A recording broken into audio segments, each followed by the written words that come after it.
Alhamdulillah beliau Fadil Syekh Khairuddin telah hadir di tengah-tengah kita.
Baik, insyaallah kajian akan segera dimulai. Silakan bagi Anda untuk persiapkan diri di majelis.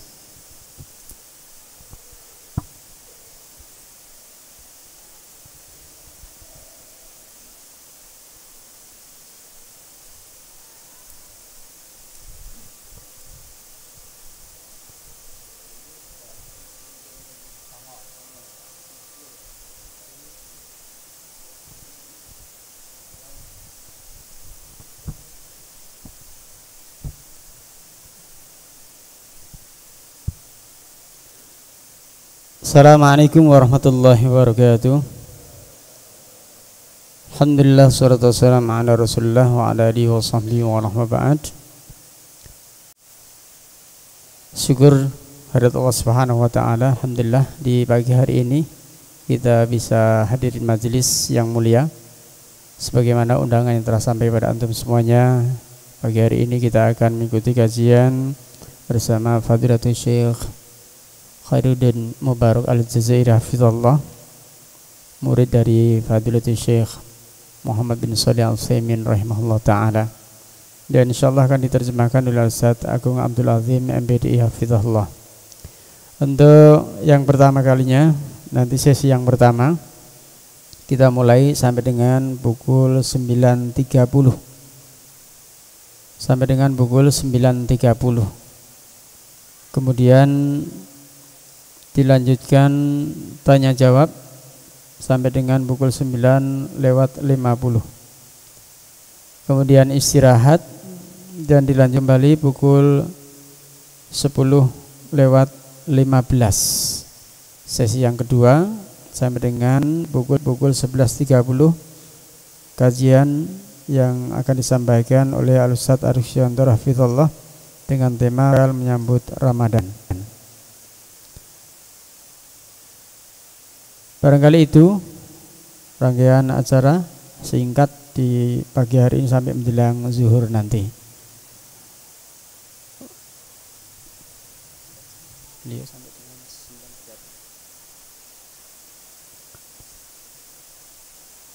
Dan untuk tanya jawab nanti silahkan bagi ikhwan atau bapak-bapak bisa secara langsung atau dengan tulisan yang ada.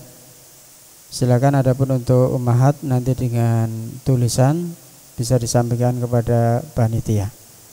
Demikian barangkali kita simak. Semoga Allah Subhanahu wa taala memberikan kemudahan bagi kita untuk thalabul ilm pada pagi hari ini, dan silahkan untuk perhatikan adab-adab dalam bermajlis.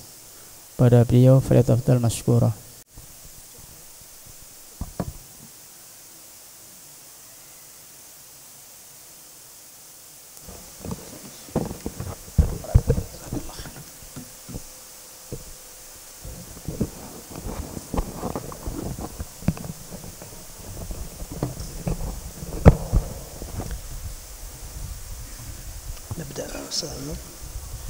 بسم الله الرحمن الرحيم.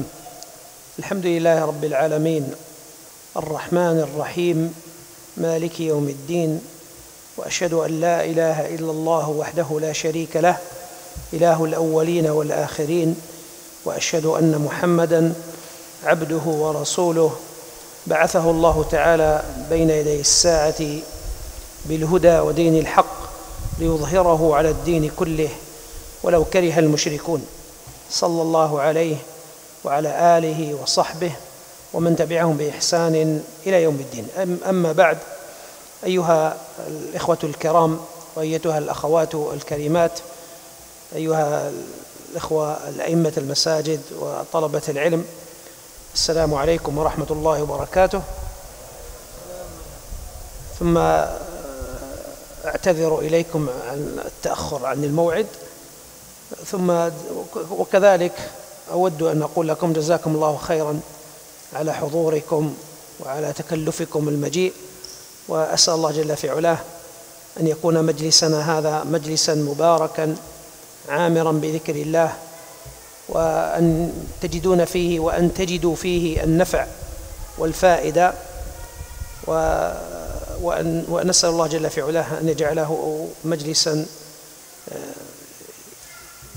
نفرح به يوم القيامة، وأن يكتب لنا أجره، وأن يهدينا فيه إلى الصواب من القول. بارك الله فيكم. تفضل يا شيخ. بسم الله الرحمن الرحيم. السلام عليكم ورحمة الله وبركاته. Alhamdulillah hamdan katsiran thayyiban mubarakan fih kama yuhibbu rabbuna wa yardah, wa ba'd. Beliau hafizahullahu taala di dalam muqaddimah beliau memuji Allah Subhanahu wa taala dengan pujian yang paling sempurna. Kemudian beliau hafizahullahu taala juga tidak lupa bersolawat kepada panutan kita, baginda yang mulia Nabi Muhammad sallallahu alaihi wasallam. Adapun setelah itu beliau menyampaikan salam kepada kita semuanya dengan salam di dalam agama kita, yaitu salam assalamualaikum warahmatullahi wabarakatuh. Kemudian setelah itu beliau juga tidak lupa meminta maaf apabila beliau agak terlambat ya dari waktu yang telah ditentukan tadi.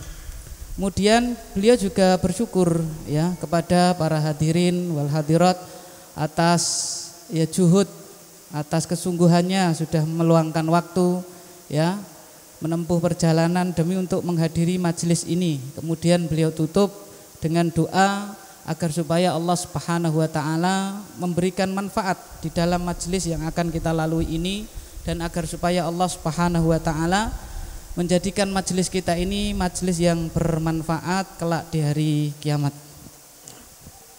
ثم لا شك أن الحديث عن رمضان هذا هو أوانه وهذا هو زمانه، والحديث عن شهر رمضان الذي هو أعظم شهور السنة لابد أن يكون حديثا كثيرا وكذلك أن يكون حديثا علميا، وأن يكون حديثا كذلك وجدانيا إيمانيا، لأن هذا الشهر المبارك الكريم رمضان جعل الله جل في علاه خصه بخصائص، وجعل فيه من الفضائل ما لا يجتمع في غيره.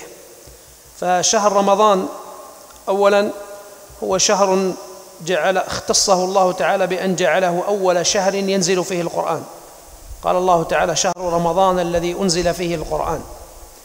وكذلك هذا الشهر هذا فرض الله تعالى صيامه، قال تعالى: فمن شهد منكم الشهر فليصمه. وهذا الشهر كذلك من فضائله أن الله جل في علاه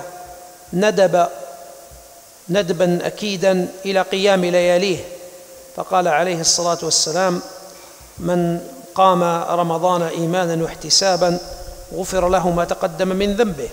بل جعل النبي صلى الله عليه وسلم وأخبر بأن من صامه إيمانا واحتسابا وقامه إيمانا واحتسابا تغفر له جميع ذنوبه السابقة. قال النبي صلى الله عليه وسلم: من صام رمضان إيمانا واحتسابا غفر له ما تقدم من ذنبه، ومن قام رمضان إيمانا واحتسابا غفر له ما تقدم من ذنبه.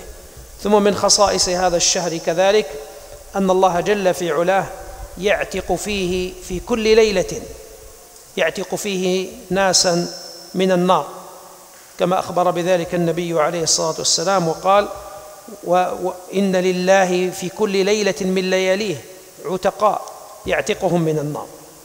ومن خصائص هذا الشهر الكريم أن فيه ليلة القدر، وأن العشر الأواخر منه، الليالي العشر من رمضان الأخيرة، هي أعظم ليالي السنة لأن فيها ليلة القدر. قال الله تعالى: إنا أنزلناه في ليلة مباركة. وقال جل في علاه: إنا أنزلناه في ليلة القدر وما أدراك ما ليلة القدر ليلة القدر خير من 1000 شهر تنزل الملائكة والروح فيها بإذن ربهم من كل أمر سلام هي حتى مطلع الفجر. Kemudian beliau hafizahullah ta'ala menyampaikan bahasanya tidak diragukan lagi. Berbicara tentang Ramadan ini kita berbicara sesuatu yang sangat besar, sesuatu yang sangat harus kita perhatikan, dikarenakan Ramadan ini memiliki keutamaan yang sangat banyak. Jadi haruslah berbicara tentang Ramadan ini didasari dengan ilmu. Haruslah berbicara tentang Ramadan ini didasari tentang sesuatu yang ilmiah. Kemudian beliau menyampaikan di antara fadail dari bulan suci Ramadan, yang pertama bahwasanya Allah Subhanahu wa taala menjadikan bulan suci Ramadan bulan pertama kali Allah Subhanahu wa taala menurunkan Al-Qur'an. Sebagaimana Allah Subhanahu wa taala sampaikan di dalam Al-Qur'an, Syahrul Ramadan alladzi unzila fihil Qur'an. Bulan suci Ramadan yang mana di dalamnya diturunkan Al-Qur'an. Kemudian di antara fadilah yang kedua, beliau hafizahullahu taala menyampaikan bahwasanya di bulan ini, di antara bulan-bulan yang jumlahnya 12, di bulan suci Ramadan ini Allah Subhanahu wa taala menfardukan, mewajibkan puasa. Jadi puasa yang ada pada umat Islam ini wajibnya adalah di bulan suci Ramadan. Ya, sebagaimana kita hafal bahwasanya di dalam surat Al-Baqarah Allah Subhanahu wa taala mewajibkan puasa Ramadan. Kemudian yang ketiga, ma'asyiral mukminin azani Allah wa iyyakum jami'an, atau tadi yang kedua tadi kelewat ayatnya, yaitu Allah Subhanahu wa taala mengatakan faman syahida minkumus syahra falyasum. Barang siapa di antara kalian menyaksikan atau bertemu dengan bulan Ramadan, maka hendaknya dia berpuasa, berpuasalah dia. Sehingga Allah Subhanahu wa taala menjadikan bulan suci Ramadan di antaranya adalah Allah mewajibkan puasa di dalamnya. Kemudian di antara fadail ataupun keutamaan bulan suci Ramadan yang ketiga adalah Allah Subhanahu wa taala mensunahkan, ya, menganjurkan di dalamnya untuk kita itu qiyamul lail, yaitu salat tarawih.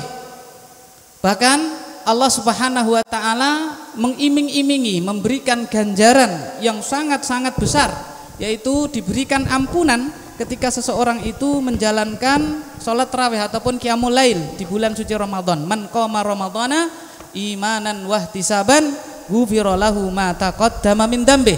Kata baginda Nabi Muhammad sallallahu alaihi wasallam, barang siapa yang dia itu sholat ya di bulan suci Ramadan dengan penuh keimanan dan mengharapkan pahala dari Allah Subhanahu wa taala, maka diampuni dosa-dosa dia yang telah lalu. Bahkan lebih spesifik lagi, Allah Subhanahu wa taala juga mengatakan, man qama ramadhana imanan wahtisaban ghufira lahu ma taqaddama min dzambih. Juga di dalam hadis yang lain, man qama lailatal qadrin imanan wahtisaban ghufira lahu ma taqaddama min dzambih. Barang siapa yang dia itu qiyamul lail di saat malam Lailatul Qadar, maka Allah ampuni dengan iman dan mengharapkan pahala dari Allah, maka Allah ampuni dosa-dosa dia yang telah lalu. Kemudian di antara faedah ataupun fadilah dari bulan suci Ramadan, bahwasanya di bulan suci Ramadan Allah Subhanahu wa taala setiap malam membebaskan hambanya dari api neraka. Jadi ampunan ataupun maaf dari Allah Subhanahu wa taala, Allah membebaskan hambanya dari neraka ini datang setiap malam, dan ini tidak ada kecuali di bulan suci Ramadan. Innalillahi likulli lailin utaqa minan nar. Kata baginda Nabi Muhammad sallallahu alaihi wasallam, sesungguhnya di bulan suci Ramadan Allah Subhanahu wa taala memiliki orang-orang yang Ia taala bebaskan dari api neraka, dan itu terjadi setiap malam. Kemudian fadilah yang terakhir, bahwasanya ya di bulan suci Ramadan terdapat satu malam yang mana malam tersebut lebih utama daripada 1000 bulan.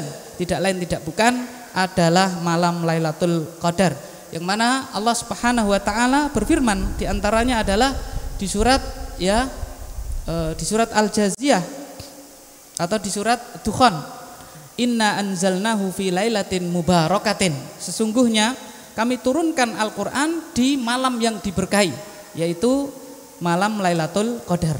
Dan juga kita juga sudah hafal ya, inna anzalnahu fi lailatul qadar. Kami sungguh telah menurunkan Al-Quran di malam Lailatul Qadar. Itu diantara fadail ataupun fadilah dari bulan suci Ramadan. Fadal Syekh. فلما أدرك النبي صلى الله عليه وسلم وأيقن بعظم هذا الزمان وكونه زمنا محدودا ينتهي، وكذلك الصحابة ومن بعدهم من السلف الصالحين أدركوا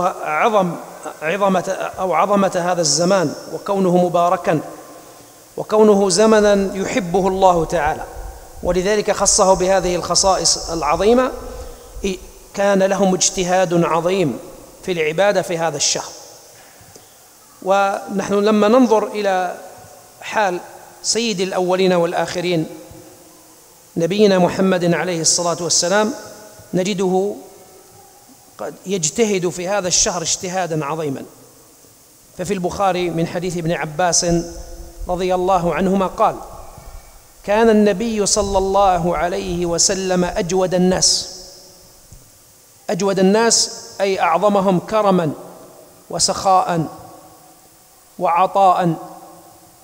قال: كان النبي صلى الله عليه وسلم أجود الناس، وكان أجود ما يكون في رمضان حين يلقاه جبريل، وكان جبريل يلقاه كل ليلة فيدارسه القرآن، فلرسول الله صلى الله عليه وسلم أجود بالخير من الريح المرسلة.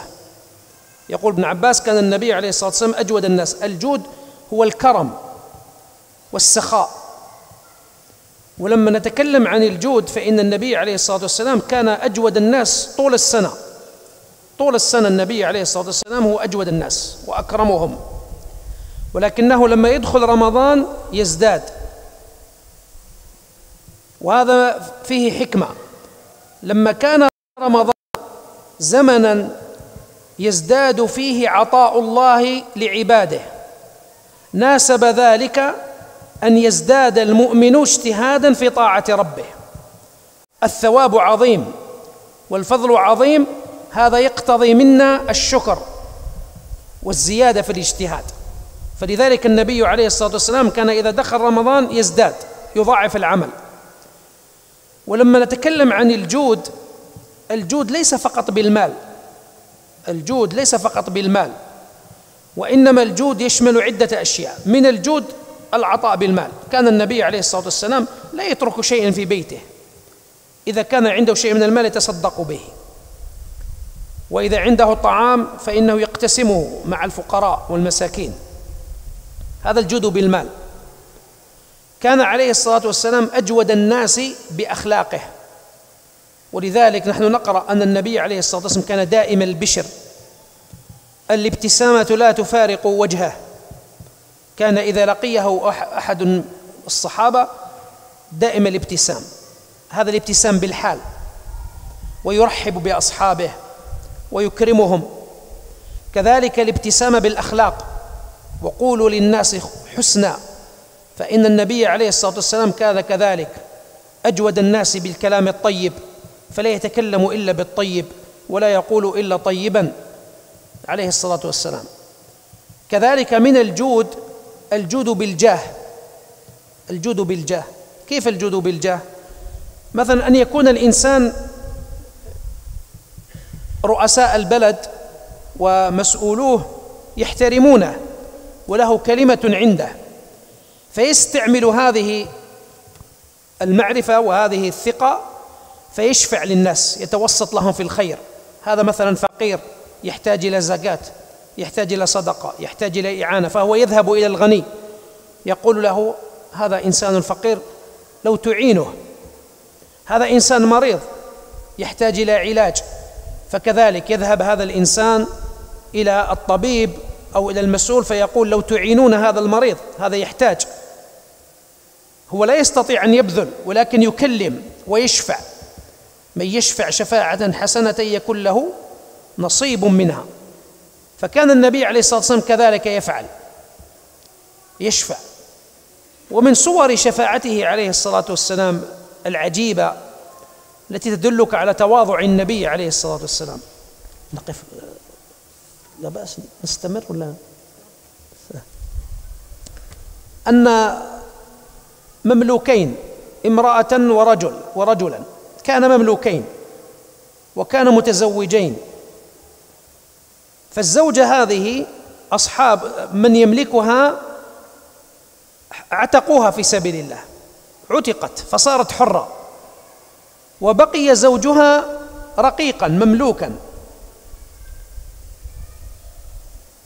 والحرة لا تكون زوجة تحت الرقيق، تحت المملوك، فاختارت أن تفارقه. قالت له لا أريد أن أبقى معك، أنت عبد وهي الآن صارت حرة. ففارقته، وكان يحبها حبا عظيما، فصار كلما تخرج من بيتها تذهب إلى السوق يتبعها ويبكي ويقول لها ارجعي، وهي تقول له لا. فلما رآه النبي صلى الله عليه وسلم في السوق أشفق عليه ورق له، فكلمها قال هي بريرة لعلك أن ترجعي إليه، هو يحبك. فقالت يا رسول الله هل تأمرني أم أنك تشفع؟ قال لا، أنا لا أمرك ولكن مجرد شافع. فقالت لا أريده. فكان دائما يتبعها، حتى أنه في يوم من الأيام كان النبي عليه الصلاة والسلام مع عمه العباس في السوق، فرآه يمشي وراءها ويبكي كالعادة يعني. فقال لعمه يا عم أما تعجب لبغض بريرة لمغيث ولحب مغيث لبريرة. المقصود أن النبي عليه الصلاة والسلام حتى مع الناس الفقراء البسطاء فإنه كان يسعى في حوائجهم ويجود ويشفع ويحاول الصلح صلى الله عليه وآله وسلم. تفضل يا شيخ.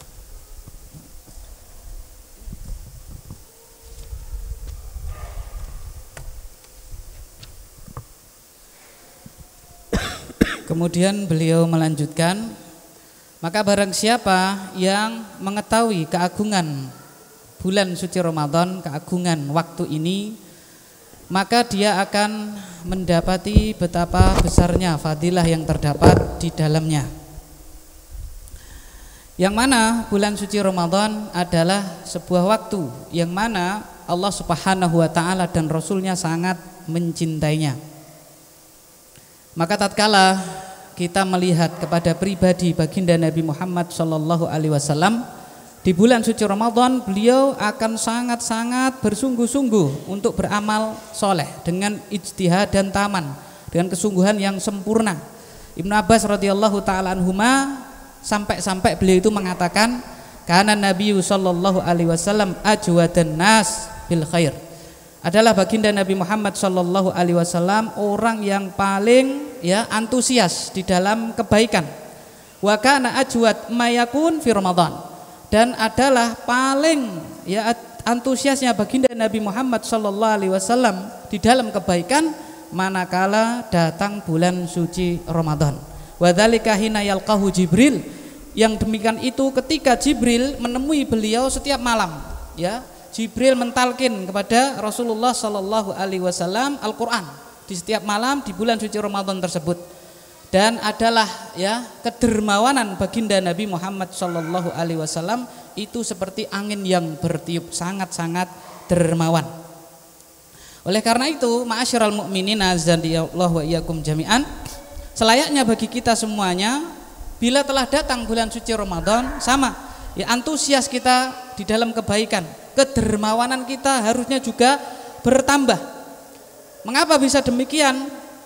Tatkala bulan suci Ramadan, beliau menjelaskan, tatkala bulan suci Ramadan Allah Subhanahu wa taala tambahkan pahala yang sangat banyak. Di antaranya tadi sudah kita jelaskan, Allah Subhanahu wa taala memberikan ampunannya, Allah membebaskan dari api neraka para hambanya setiap malam.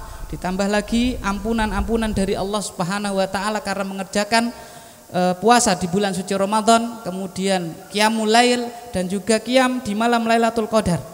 Maka apabila Allah Subhanahu wa taala memberikan bonus yang begitu besar untuk kita di bulan suci Ramadan tersebut, maka selayaknya kita pun bertambah antusias kita di dalam kebaikan sebagaimana dicontohkan oleh baginda Nabi Muhammad sallallahu alaihi wasallam. Beliau sangat antusias, sangat dermawan ketika datang bulan suci Ramadan. Kemudian beliau juga menyampaikan bahwasanya kedermawanan itu tidak harus dengan harta. Tidak harus dengan harta. Dermawan itu memang pada asalnya dengan harta, dengan memberi makan kepada orang lain, dengan berinfak kepada orang lain. Akan tetapi kedermawanan itu juga bisa kita berikan kepada manusia dengan akhlak, dengan akhlak. Sebagaimana diceritakan bahwasannya baginda Nabi Muhammad sallallahu alaihi wasallam beliau itu senantiasa tersenyum.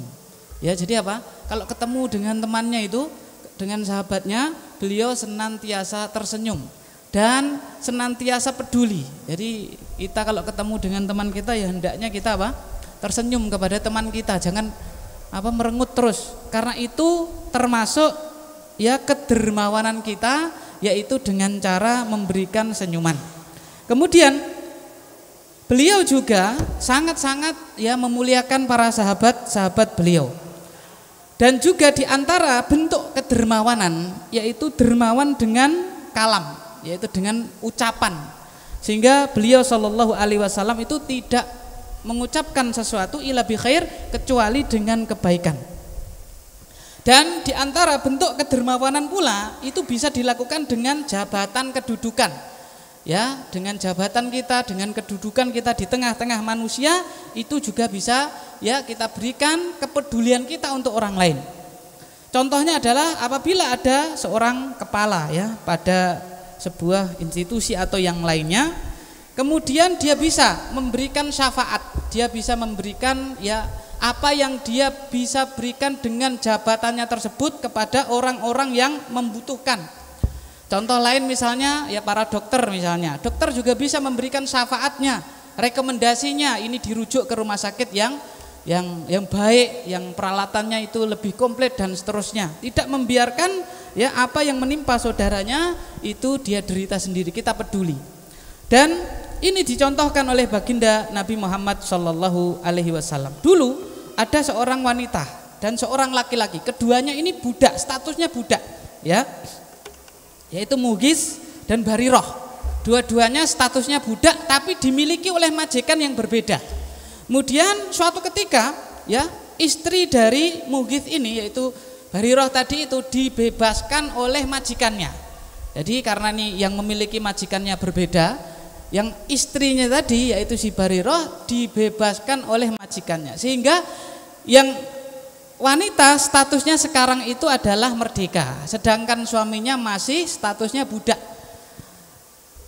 Mengetahui kondisi seperti itu, si istri tadi, ya, apa ibaratnya itu ingin pisah, ya, dia pilih berpisah dengan suaminya, yaitu mengajukan khulu. Kemudian, ya, terjadi apa, perpisahan antara keduanya karena memang diberikan hak seperti itu, ya kan? Yang satu itu masih budak, yang satu sudah apa, merdeka. Sehingga singkat cerita bercerailah keduanya.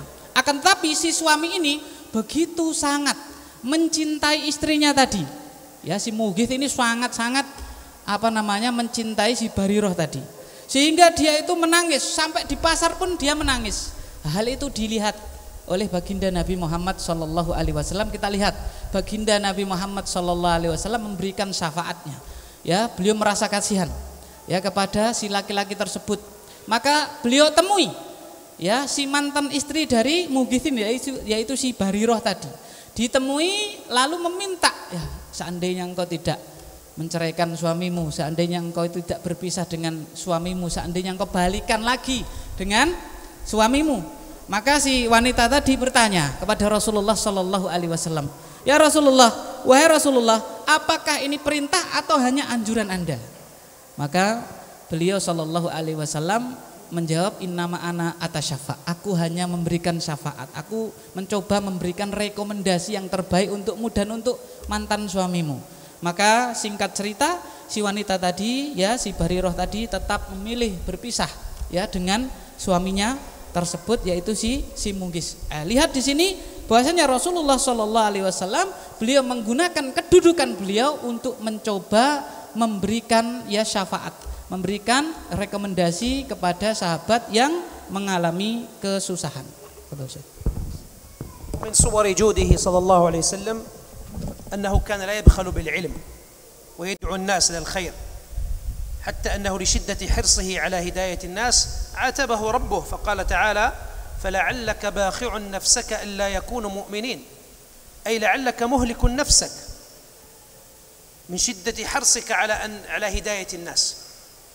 وهذا كذلك من الجود، تبليغ الخير للناس خاصة في هذا الشهر الكريم بالمواعظ، تعليمهم دينهم، تعليمهم يتعلق بتوحيد الله جل في علاه والتعلق به سبحانه وحده جل في علاه، كذلك تعليمهم ما فرائض الدين، كيف يصلون، كيف يتطهرون، ما يتعلق بأحكام الزكاة، ما يتعلق كذلك في هذا الشهر تعليمهم أحكام الصيام، القيام، وتعليمهم عموما أمور الدين كلها، كيف يبيعون، كيف يشترون، كيف يتعاملون. هذا كله من الجود بالعلم، وهو أعظم الجود. وكان من أعماله صلى الله عليه وسلم في هذا الشهر الكريم شهر رمضان مدارسة القرآن، كما قال ابن عباس وكان جبريل يلقاه كل ليلة فيدارسه القرآن. ومدارسة القرآن تكون بأمرين: أولا كان النبي صلى الله عليه وسلم يعرض القرآن كله على جبريل، لأن جبريل هو الذي يبلغ عن الله جل في علاه، فكان النبي عليه الصلاة والسلام يعرض القرآن الذي أنزل عليه في السنة كلها يعرضه على جبريل. وفي السنة التي توفي فيها النبي صلى الله عليه وسلم عرض النبي صلى الله عليه وسلم القرآن على جبريل مرتين، يعني ختمه ختمتين، ولكن ليست مجرد قراءة، مدارسة، يعني فهم المعاني، التدبر ونحو ذلك. قال: فلرسول الله صلى الله عليه وسلم أجود بالخير من الريح المرسلة. هذا مثل. الريح المرسلة هي الريح التي تأتي بالسحاب الذي فيه المطر. لما تأتي هذه الريح وتهب تأتي بسحاب فيه مطر، والمطر لا شك أن فيه خير، فيه الغيث، تحيا به الأرض، ينبت به الزرع وتنبت به الثمار، يشرب منه الناس من ماء المطر وكذلك الحيوانات. فكذلك النبي عليه الصلاة والسلام كان أجود بالخير مثل أكثر من هذه الريح التي تأتي بالمطر. تفضل يا شيخ.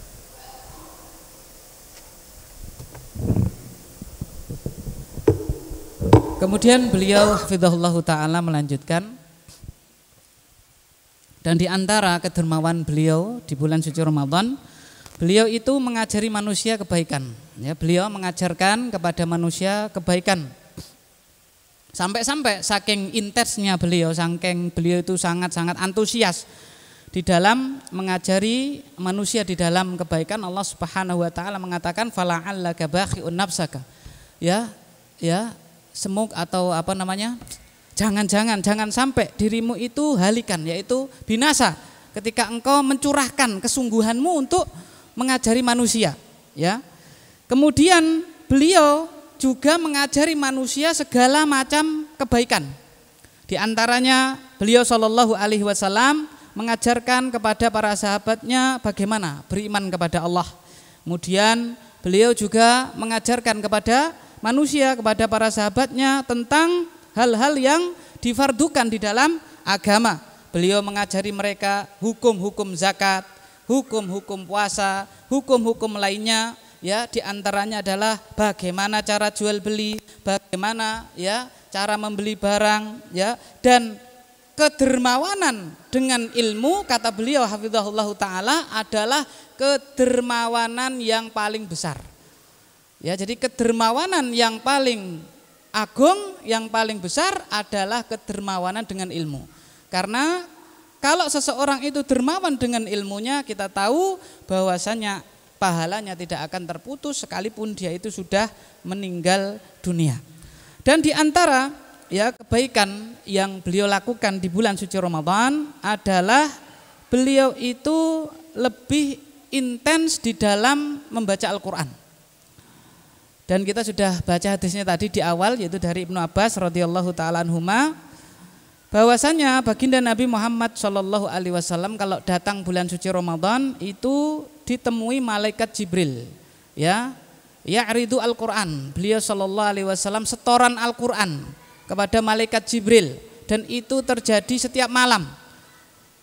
Dan ketika di tahun beliau sallallahu alaihi wasallam meninggal dunia, bahkan ya setoran bacaan Al-Quran itu dilakukan kepada Jibril marrotain, 2 kali. Dan beliau juga menyampaikan bukanlah yang dimaksud itu hanya semata membaca, tetapi beliau menyampaikan Rasulullah Shallallahu Alaihi Wasallam setorannya itu juga berupa tadabbur. Jadi qiraah tadabbur, jadi dengan mentadaburi apa yang dibaca, sehingga akan memberikan faedah yang nyata kepada orang yang membacanya. Kemudian di dalam hadis tersebut dijelaskan bahwasannya kedermawanan baginda Nabi Muhammad Sallallahu Alaihi Wasallam diibaratkan adalah ar-rih al-mursalah, yaitu angin yang berhembus.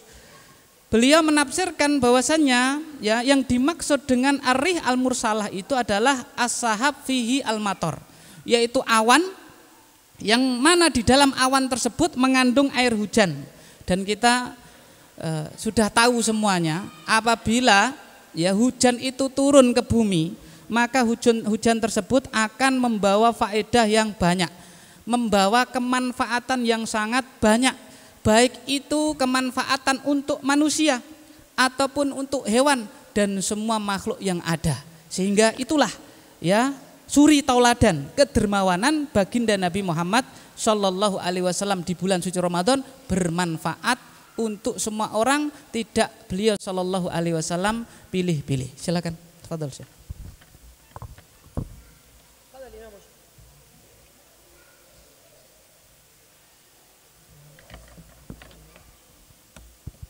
Bismillah. قال الإمام الشافعي رحمه الله تعالى: ينبغي للمؤمن أن يزداد من الجود في هذا الشهر الكريم اقتداء بالنبي صلى الله عليه وآله وسلم. ولذلك كان السلف رضي الله عنهم يجتهدون في هذا الشهر اجتهادا عظيما جدا. النبي عليه الصلاة والسلام كذلك من أعماله العظيمة في هذا الشهر قيام الليل. قالت في الصحيحين من حديث عائشة رضي الله عنها قالت: كان النبي صلى الله عليه وسلم لا يزيد في رمضان ولا في غير رمضان على 11 ركعة. قالت: يقرأ قراءة طويلة فلا تسل عن طول، يصلي 4، قالت يصلي 4 فلا تسل عن طولهن وحسنهن، ثم يصلي 4 فلا تسل عن حسنهن وطولهن، ثم يوتر ب3. هذه صلاة النبي عليه الصلاة والسلام، 11 ركعة، ولكنها كانت صلاة طويلة جدا، حتى أن ابن مسعود في إحدى الليالي أراد أن يصلي مع النبي عليه الصلاة والسلام، فبدأ النبي عليه الصلاة والسلام يقرأ، فقرأ قراءة طويلة. يقول ابن مسعود وهو يحدث تلاميذه، يقول: فتعبت حتى هممت بأمر سوء، يعني حتى فكرت أني أفعل شيئا قبيحا. قالوا له: ماذا كنت تفكر؟ قال: فكرت أن أجلس وأترك الرسول يصلي وحده، اللهم صل وسلم عليه، لطول الصلاة. وقال حذيفة رضي الله عنه: صليت مرة مع النبي صلى الله عليه وسلم فافتتح البقرة فقلت يركع عند 100 فتجاوزها، فقلت يركع عند 200، يعني إذا قرأ 200 آية سيركع. قال: فتجاوزها فقلت يركع عندما يختم السورة، فتجاوزها. قال: ثم افتتح آل عمران فقرأها كلها، ثم قرأ المائدة، ثم قرأ النساء، البقرة، آل عمران، النساء والمائدة في ركعة واحدة. اللهم صل وسلم عليه، حتى تعرف كيف كان النبي عليه الصلاة والسلام يصلي. فهي 11 ركعة ولكنها صلاة طويلة، وليس 11 ركعة كما يفعل بعض الناس الآن، يقول لك السنة 11 ثم بعد ذلك يقرأ يمكن 10 آيات أو 5 آيات ثم يركع، ثم ينتهي من الصلاة في نصف ساعة، ثم يقول قد قمت الليل، ويظن بأنه قد فعل شيئا عظيما. هذا نعم إن شاء الله يكتب الله لك الأجر، ولكن لا تقارن نفسك مع النبي عليه الصلاة والسلام، ولا تظنن بأنك قد فعلت شيئا عظيما. الصحابة كذلك كانوا بعد وفاة النبي عليه الصلاة والسلام كانوا حريصين على الخير، وكانوا يقومون الليل ويحرصون على قيام رمضان ويحرصون على الصدقات. في عهد عمر رضي الله عنه مر ليلة على المسجد فرأى الناس يصلون متفرقين، 3 يصلون هنا، 4 يصلون هنا في المسجد، فقال: لو جمعناهم على إمام واحد، ثم جمعهم على أبي بن كعب، ثم جاء في ليلة الثانية فرآهم يصلون وراء إمام واحد فأعجبه، ثم قال: نعمة البدعة هذه، يعني هذه أمر طيب. ولكن قول عمر رضي الله عنه نعمة البدعة، هل عمر رضي الله عنه هو الذي ابتدع وأحدث صلاة القيام، صلاة التراويح؟ لا، فإن النبي عليه الصلاة والسلام صلى 3 ليال في رمضان في المسجد، وصلى معه الصحابة. صلى الليلة الأولى فحضر جماعة قليلة، ثم بلغهم الخبر، ففي الليلة الثانية اجتمع عدد كثير، في الليلة الثالثة غص بهم المسجد، يعني المسجد امتلأ، في الرابعة لم يخرج النبي عليه الصلاة والسلام، فجلسوا ينتظرونه حتى يصلوا معه، يصلوا بصلاته، فلم يخرج حتى أذن الفجر وهم ينتظرون. تصور الصحابة رضي الله عنهم رجال ونساء جالسون في المسجد ينتظرون الرسول عليه الصلاة والسلام متى يخرج من غرفته وحجرته حتى يصلي بهم القيام، ولكنه صلى الله عليه وسلم شفقة عليهم لم يخرج، فصلى بهم الفجر ثم التفت إليهم وقال حتى يطيب قلوبهم: اللهم صل وسلم عليه. فقال لهم: أما إنه لم يخف علي مكانكم، لقد كنت أعلم بأنكم تنتظرون متى الصلاة. قال: ولكن خشيت أن أخرج فتفرض عليكم فلا تستقدروا عليها أو فلا تستطيعوها، فترك النبي عليه الصلاة والسلام خشية أن تفرض على هذه الأمة.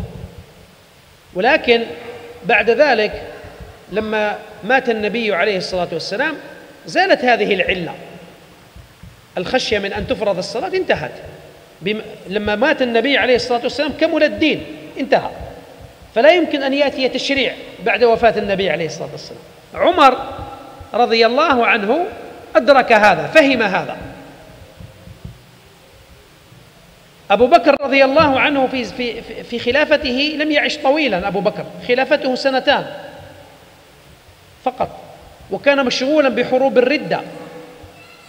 أما عمر الحمد لله في خلافته استقرت الأمور واستقر الإسلام وقوي، فرجع إلى هذه السنة.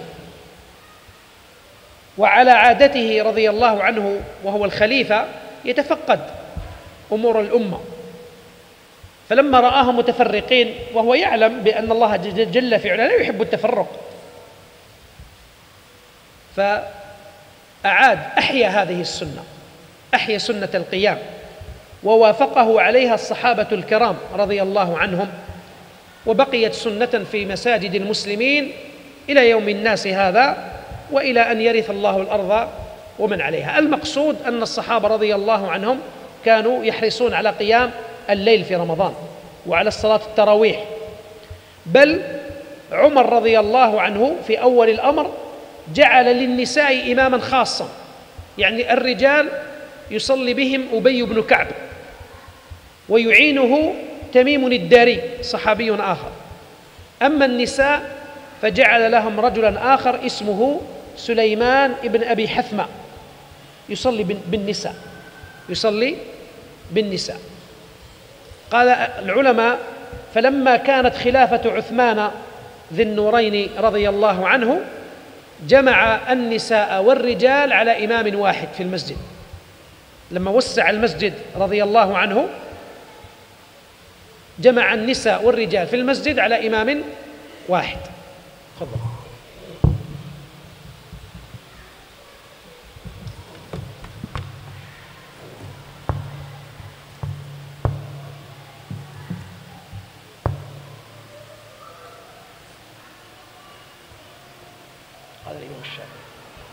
Kemudian beliau hafizahullah ta'ala melanjutkan,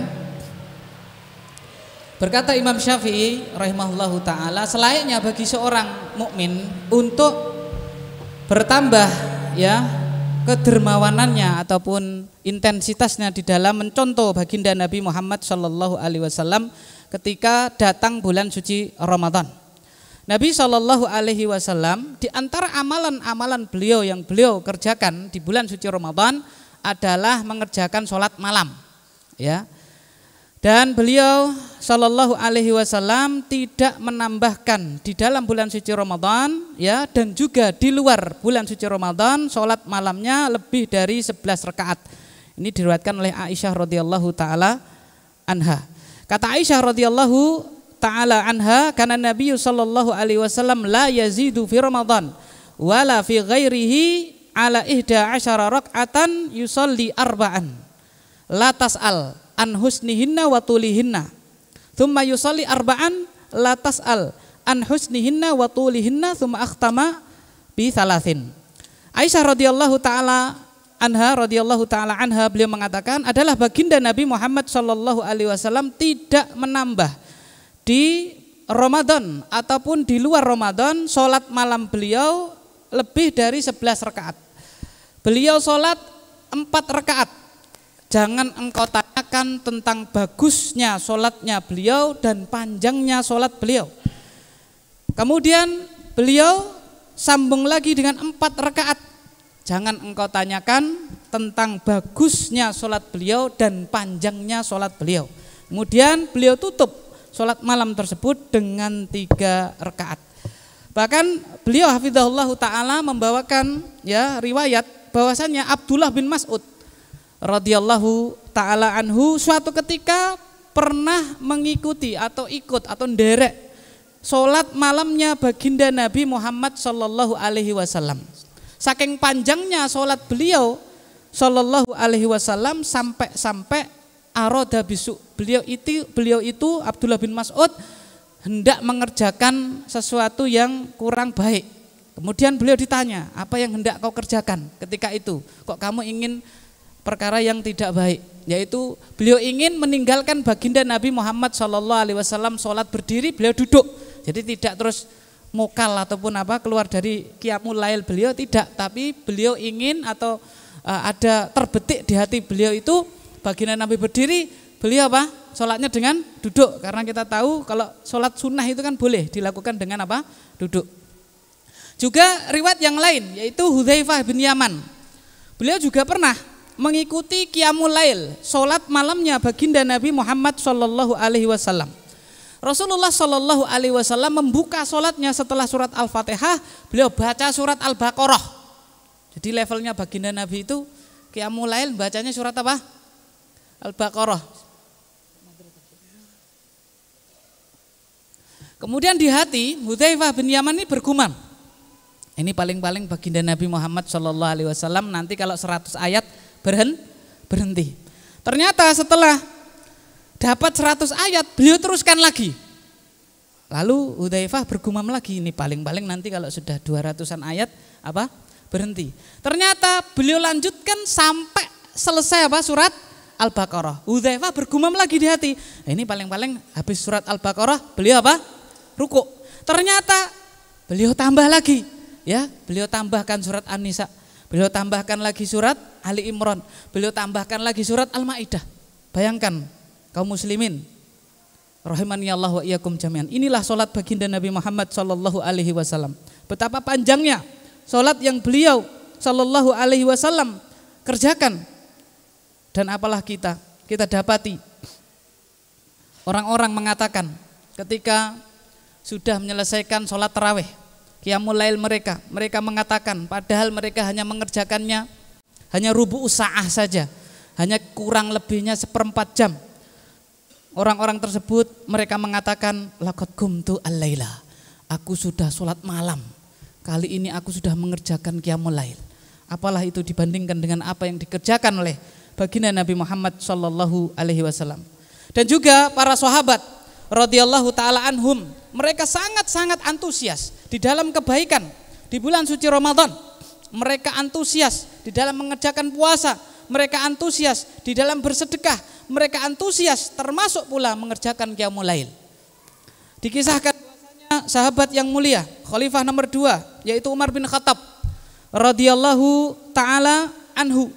Pada zaman beliau orang-orang itu sholat malamnya itu berpencar-pencar. Jadi satu masjid ini ada di sana 3 orang, di sana 2 orang, ada yang sholat sendirian. Jadi qiyamul lailnya terpencar-pencar.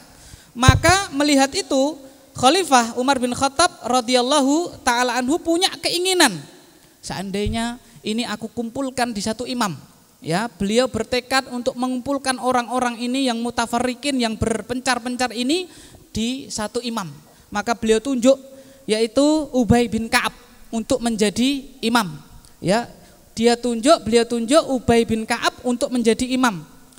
Maka beliau melihat kebaikan atas ijtihad beliau tersebut. Orang-orang berkumpul di satu imam sehingga semuanya bisa berjamaah dengan baik, tidak berpencar-pencar. Maka ketika itu beliau mengatakan, faqala ni'mal bid'atu hadhihi, sebaik-baiknya bid'ah adalah hal ini. Yang beliau maksud adalah tajdiduhu, yaitu mengembalikan kepada apa yang pernah dilakukan oleh Rasulullah Shallallahu Alaihi Wasallam. Karena dulu awal mulanya Rasulullah Shallallahu Alaihi Wasallam beliau itu sholat qiyamul lail di bulan suci Ramadan dengan beberapa orang, Hari pertama beliau sallallahu alaihi wasallam kerjakan qiyamul lail dengan beberapa orang. Hari kedua orang-orangnya bertambah banyak. Hari ketiga bertambah banyak. Ya, hari keempat tambah banyak lagi sampai masjid itu penuh. Ya. Kemudian akan tetapi beliau sallallahu alaihi wasallam ketika malam yang keempat itu beliau tidak keluar. Ya, sehingga orang-orang itu semuanya nunggu Rasulullah sallallahu alaihi wasallam keluar untuk mengimami mereka. Mereka tunggu, lihatlah semangat para sahabat. Ya, mereka tunggu sampai datang waktu fajar, sampai datang waktu sholat subuh. Kalau kita nunggu paling-paling ya imame rata toko langsung kita pulang, ya kan? Sido ora iki qiyamul lail kan gitu. Ini ditunggu sampai apa? Sampai sholat subuh. Kemudian Rasulullah Shallallahu Alaihi Wasallam mengimami mereka sholat fajar, mengimami mereka sholat subuh. Kemudian setelah mengerjakan sholat subuh, beliau Shallallahu Alaihi Wasallam iltafata ilaihim. Beliau ya menghadap mereka, lalu beliau bersabda, sesungguhnya perkara kalian tadi malam tidak tersembunyi atasku. Maksudnya itu aku tahu kalian itu menunggu aku keluar untuk mengimami kalian sholat malam. Akan tetapi karena syafaqahnya baginda Nabi Muhammad Shallallahu Alaihi Wasallam, kasih sayangnya Rasulullah Shallallahu Alaihi Wasallam kepada umatnya, beliau urungkan, beliau tidak keluar ya kepada para sahabatnya yang telah menunggu beliau. Kenapa? Karena beliau Shallallahu Alaihi Wasallam takut apabila qiyamul lail sholat malam itu difardukan. Ya, beliau takut qiyamul lail difardukan untuk umatnya sehingga memberatkan umatnya. Akan tetapi setelah wafatnya beliau Shallallahu Alaihi Wasallam, ya sholat malam itu hukumnya sudah mustakir, hukumnya sudah tetap, yaitu hukumnya sunnah. Karena ketika Rasulullah Shallallahu Alaihi Wasallam meninggal dunia, agama sudah sempurna, sehingga hukumnya tetap sunnah. Sehingga Umar bin Khattab radhiyallahu taala anhu menghidupkan kembali sunnah yang dulu pernah dikerjakan oleh baginda Nabi Muhammad Shallallahu Alaihi Wasallam. Pada mulanya di masa Abu Bakar As-Siddiq ya tidak dilakukan hal itu. Mengapa? Beliau jelaskan. Karena ketika masanya Abu Bakar As-Siddiq, waktu pemerintahan beliau itu sebentar, ya. Abu Bakar As-Siddiq, Abu Bakar radhiyallahu taala anhu, beliau itu memerintah tidak lama.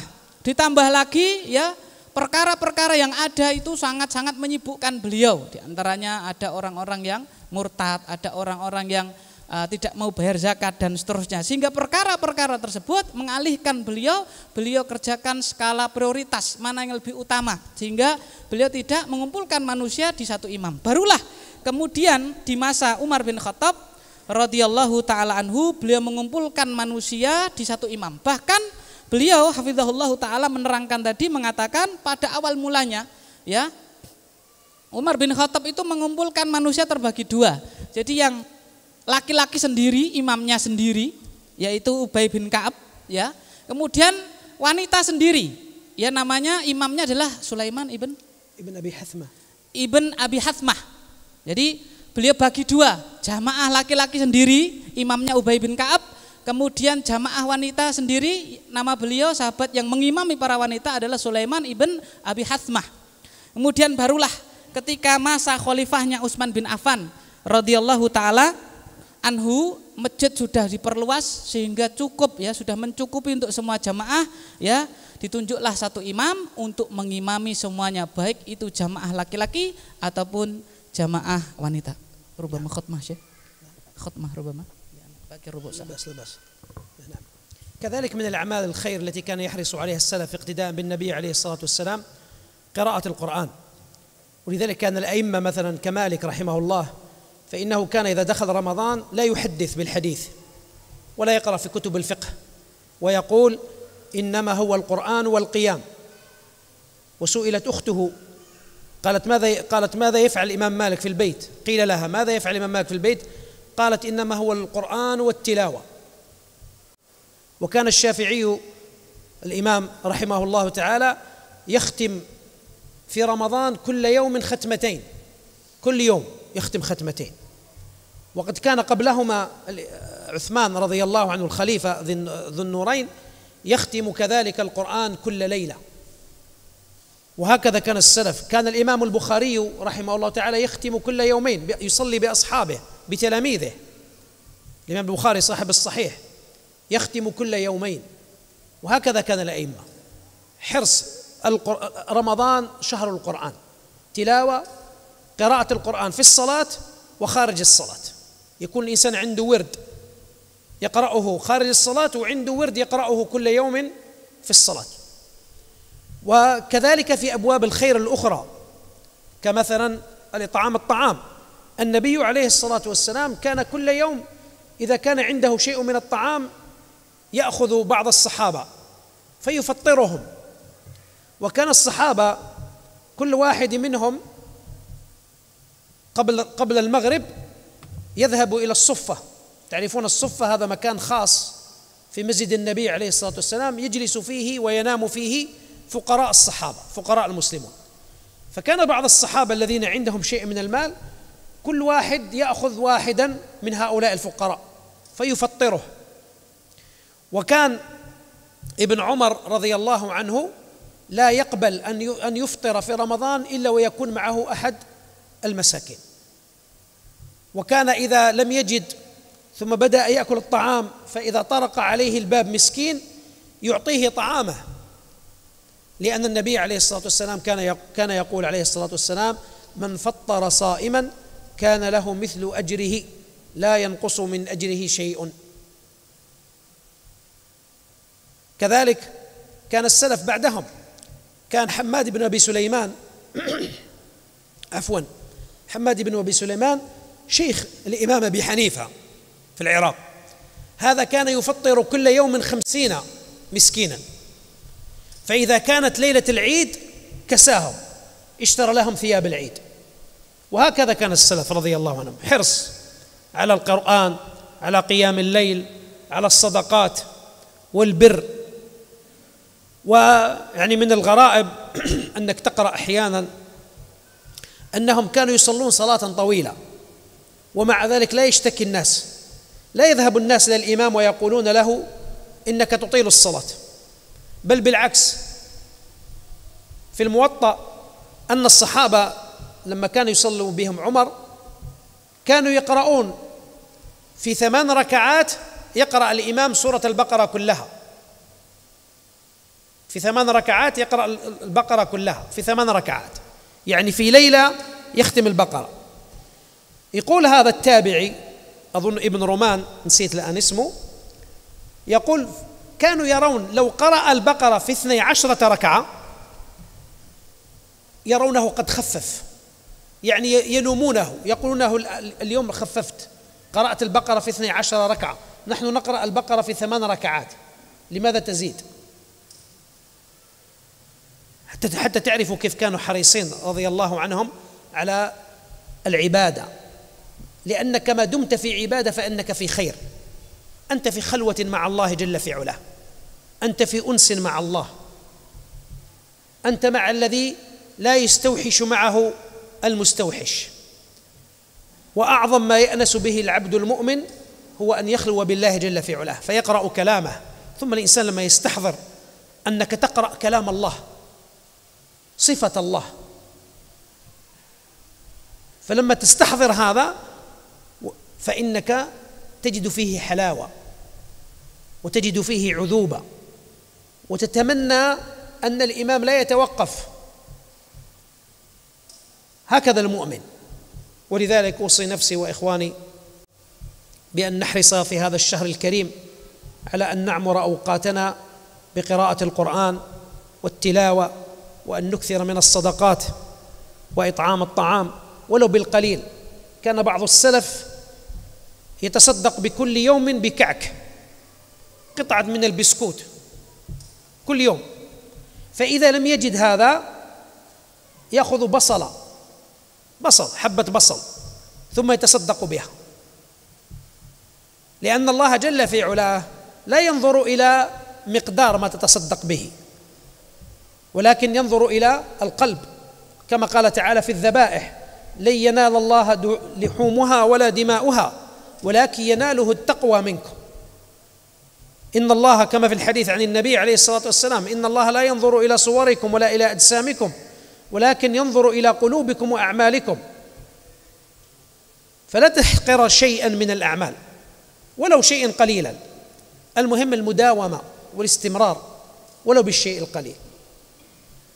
والله أعلى وأعلم وأجل وأكرم، وأسأل الله جل في علاه أن يعينني وإياكم على أن نستغل هذا الشهر الكريم، شهر رمضان المبارك، أن نستغله في الأعمال الصالحات، وأن نتجنب فيه المعاصي وما يخرق صيامنا وينقص أجرنا، وأن يعيننا فيه على البر والتقوى وسائر أعمال البر.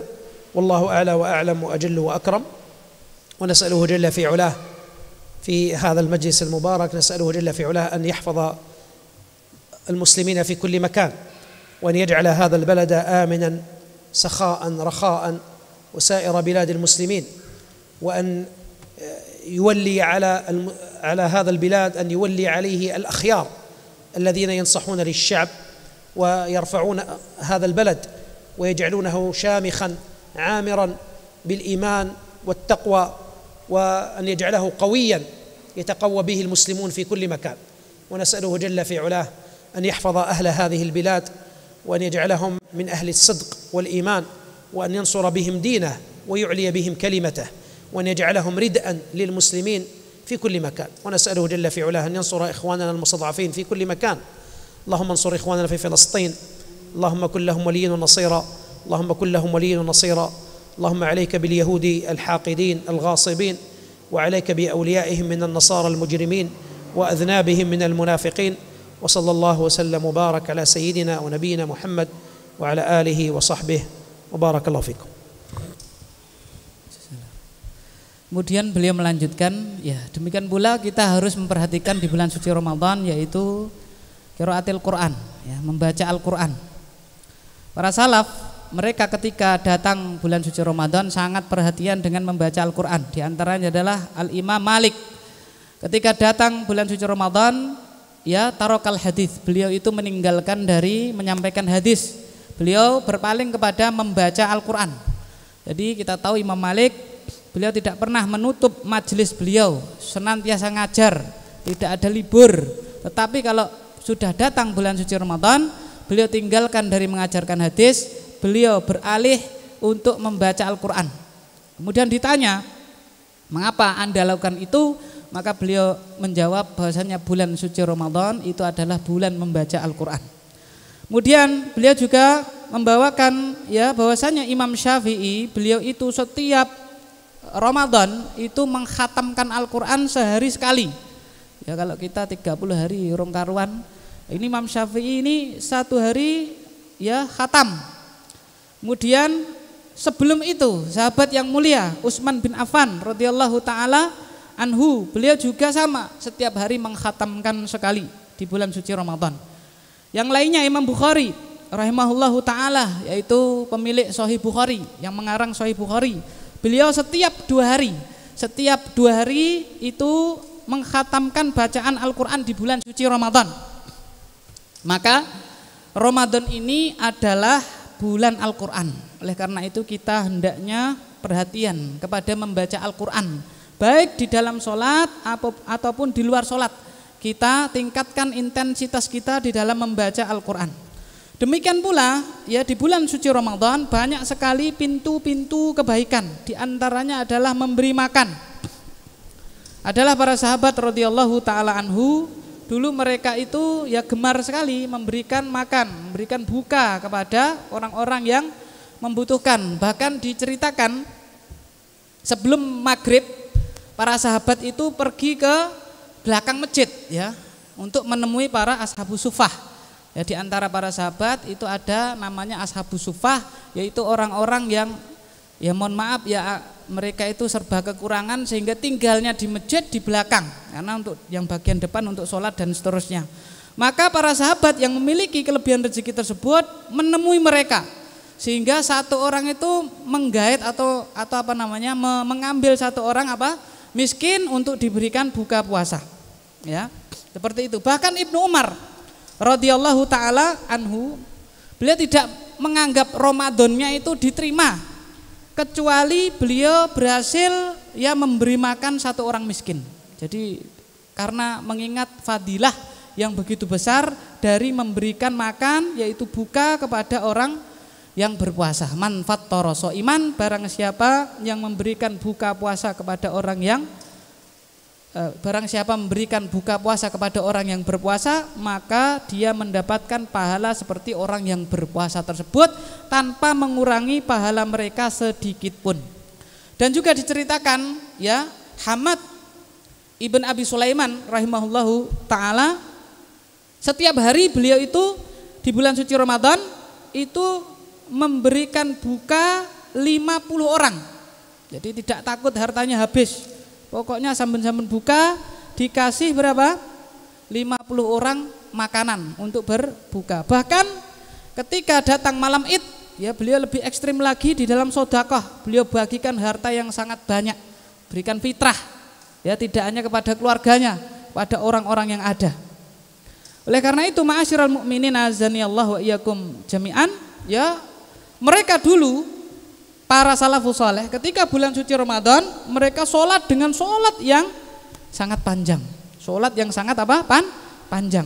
Bahkan mereka itu mengkhatamkan Al-Baqarah di dalam 8 rakaat. Ya, jadi 8 rakaat itu kan yang 3 witir toh. 8 rakaat itu mereka khatamkan apa? Surat Al-Baqarah. Dan tidak ada di antara mereka itu ya yang menemui imam lalu bilang apa? Wah imam, sholatmu apa? Terlalu panjang. Padahal 8 rakaat selesai apa? Al-Baqarah. Bahkan mereka itu mengatakan ketika ada orang yang mengerjakannya itu 12 rakaat baru selesai apa? Al-Baqarah. Biasanya kan 8. Ada yang menjadikannya berapa? 12 rakaat apa? 8. Apa? 12 rakaat baru selesai surat apa? Al-Baqarah. Maka dikatakan kepadanya, mengapa Anda ringankan untuk kami? Ya, biasanya 8 rakaat apa? Sudah selesai, ini kok sampai berapa? 12 rakaat. Nah, itulah keadaan apa? Para salafus saleh di bulan suci Ramadan. Maka beliau menasihatkan bahwasanya kita semua ini ya, kalian semuanya itu bersama ya zat yang maha mulia, yaitu Allah Subhanahu wa taala. Maka hendaknya kalian membaca kalamullah, membaca sifat Allah tersebut. Jangan sia-siakan Al-Quran. Maka apabila seseorang itu menghadirkan ini, yaitu ketika membaca Al-Quran, ketika dia qiyamul lail mendengarkan lantunan Al-Quran dibaca, dia istahdhara, dia hadirkan di hatinya bahwasannya dia itu sedang mendengar kalamullah, maka dia akan mendapati kenikmatan, sehingga dia akan berangan-angan seandainya imam itu tidak berhenti dari membaca kalamullah tersebut. Kemudian di akhir muhadharah beliau mewasiatkan untuk kita semuanya agar supaya kita perhatian dengan membaca Al-Quran, karena Al-Quran ini adalah kalamullah. Beliau juga mewasiatkan agar kita itu memperbanyak sedekah, ya, memperbanyak memberi makan orang-orang yang berpuasa, walaupun itu dengan sesuatu yang sepele. Bahkan para salafus saleh dulu, beliau itu ataupun para salafus saleh ada di antara mereka yang memberikan makan kepada orang lain hanya secuil biskuit. Nah, secuil biskuit, ya, bahkan kalau tidak ada itu memberi makan kepada orang lain hanya dengan basol. Dengan apa? Dengan basol saja. Basol itu adalah bawang bombay, berambang, ya, basol, ya, bawang dikasihkan orang demi untuk mendapatkan fadilah memberikan makanan kepada orang lain. Ya. Oleh karena itu, ma'asyiral mukminin azanillahu wa iyyakum jami'an, maka kita harus merenungkan firman Allah Subhanahu wa taala bahwasannya lan yanalallahu luhumuha lan yanalallaha luhumuha wala dima'uha walakin yanaluhu taqwa minkum. Tidaklah sampai kepada Allah Subhanahu wa taala daging-daging kurban kalian dan bukanlah darah-darah kurban kalian, akan tetapi yang sampai kepada Allah adalah ketakwaan dari kalian. Demikian pula di dalam kita beramal soleh di bulan suci Ramadan, hendaknya ayat ini kita kiaskan. Jadi kita itu di samping kita memperbanyak kita perhatikan kualitas, kita luruskan niat kita kita ikhlaskan amalan kita istihdharun niyah, kita hadirkan di dalam hati kita bahwasanya kita ketika membaca Al-Qur'an misalnya, kita itu sedang membaca kalamullah, sehingga apabila itu kita laksanakan, insya Allah apa yang kita kerjakan akan menjadi ringan. Kemudian di akhir muhadarah beliau menutup dengan doa. Beliau mendoakan ya kaum muslimin di negeri kita agar supaya mendapatkan kebaikan. Beliau juga mendoakan ya para pemimpin kita ya agar supaya kaum muslimin di negeri kita itu mendapatkan pemimpin-pemimpin yang baik. Tidak lupa pula beliau juga mendoakan ya agar supaya kita mendapatkan taufik di bulan suci Ramadan ini.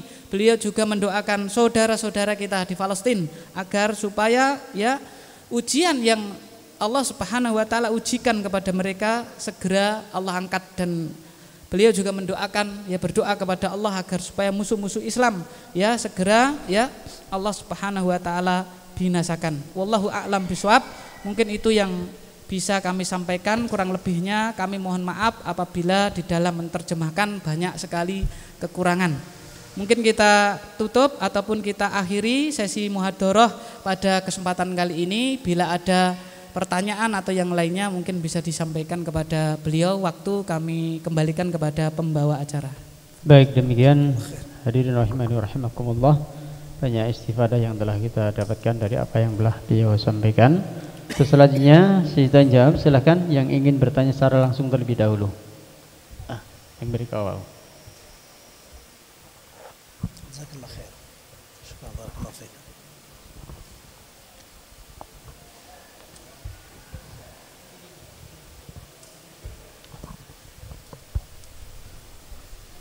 Terima kasih. Assalamualaikum warahmatullahi wabarakatuh. Assalamualaikum. Nama saya Sunarso dari Kepuh Muter. Dua pertanyaan singkat. Yang pertama, saya pernah membaca hadis, barang siapa yang bergembira ketika menyambut datangnya bulan Ramadan, maka jasadnya akan dijauhkan dari neraka. Yang saya baca, jasadnya akan dijauhkan dari neraka. Tapi tidak disebutkan sumber hadis apa enggak. Dan mohon maaf, saat ini kami mohon mohon barang siapa bergembira dalam menyambut ya datangnya bulan Ramadan, maka jasadnya akan dijauhkan dari neraka. Di situ tidak dijelaskan sumbernya dari mana. Jadi saat saya bertanya ini justru mohon pencerahan atau sumbernya misalnya dari Bukhari Muslim atau misalnya begitu atau yang lain. Pertanyaan yang kedua, dari 25 nabi dan rasul, mengapa yang tegas-tegas menyampaikan mendakwakan Islam itu hanya Rasulullah Muhammad? Yang lain tuh sangat jarang saya jumpai. Jadi tidak secara jelas yang mendakwakan Islam. Padahal kan inna dina indallahil Islam, agama yang diridhoi oleh Allah kan Islam. Tapi mengapa Rasul selain Rasulullah Muhammad sangat jarang, buku-buku yang sempat saya baca sangat jarang menjelaskan tentang itu. Terima kasih. Assalamualaikum warahmatullahi wabarakatuh. Assalamualaikum warahmatullahi wabarakatuh. Cukup saja. Jazakumullah khairan.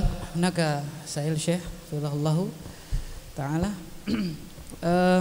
Hunaka hadith huwa yakni yasma' hadithan qala fi dhalikal hadith man yafrah fi istiqbali syahri Ramadan fa jasaduhu la ta'kuluhu nar.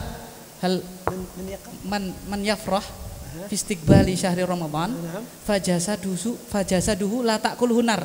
Hal hadha sahih, hal warada min kutub al-ahadith aw ghairi dhalik. Bismillahirrahmanirrahim. Jazakallahu khairan ala as-su'al.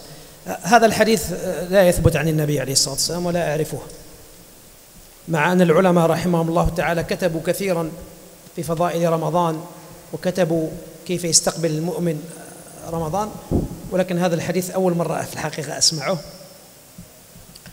ولم يمر علي حتى يعني في كتاب مثل لطائف المعارف لابن رجب لم يذكر هذا، وحتى العلماء من بعده ومن قبله من كتبوا في فضائل شهر رمضان لا أعرف هذا الحديث.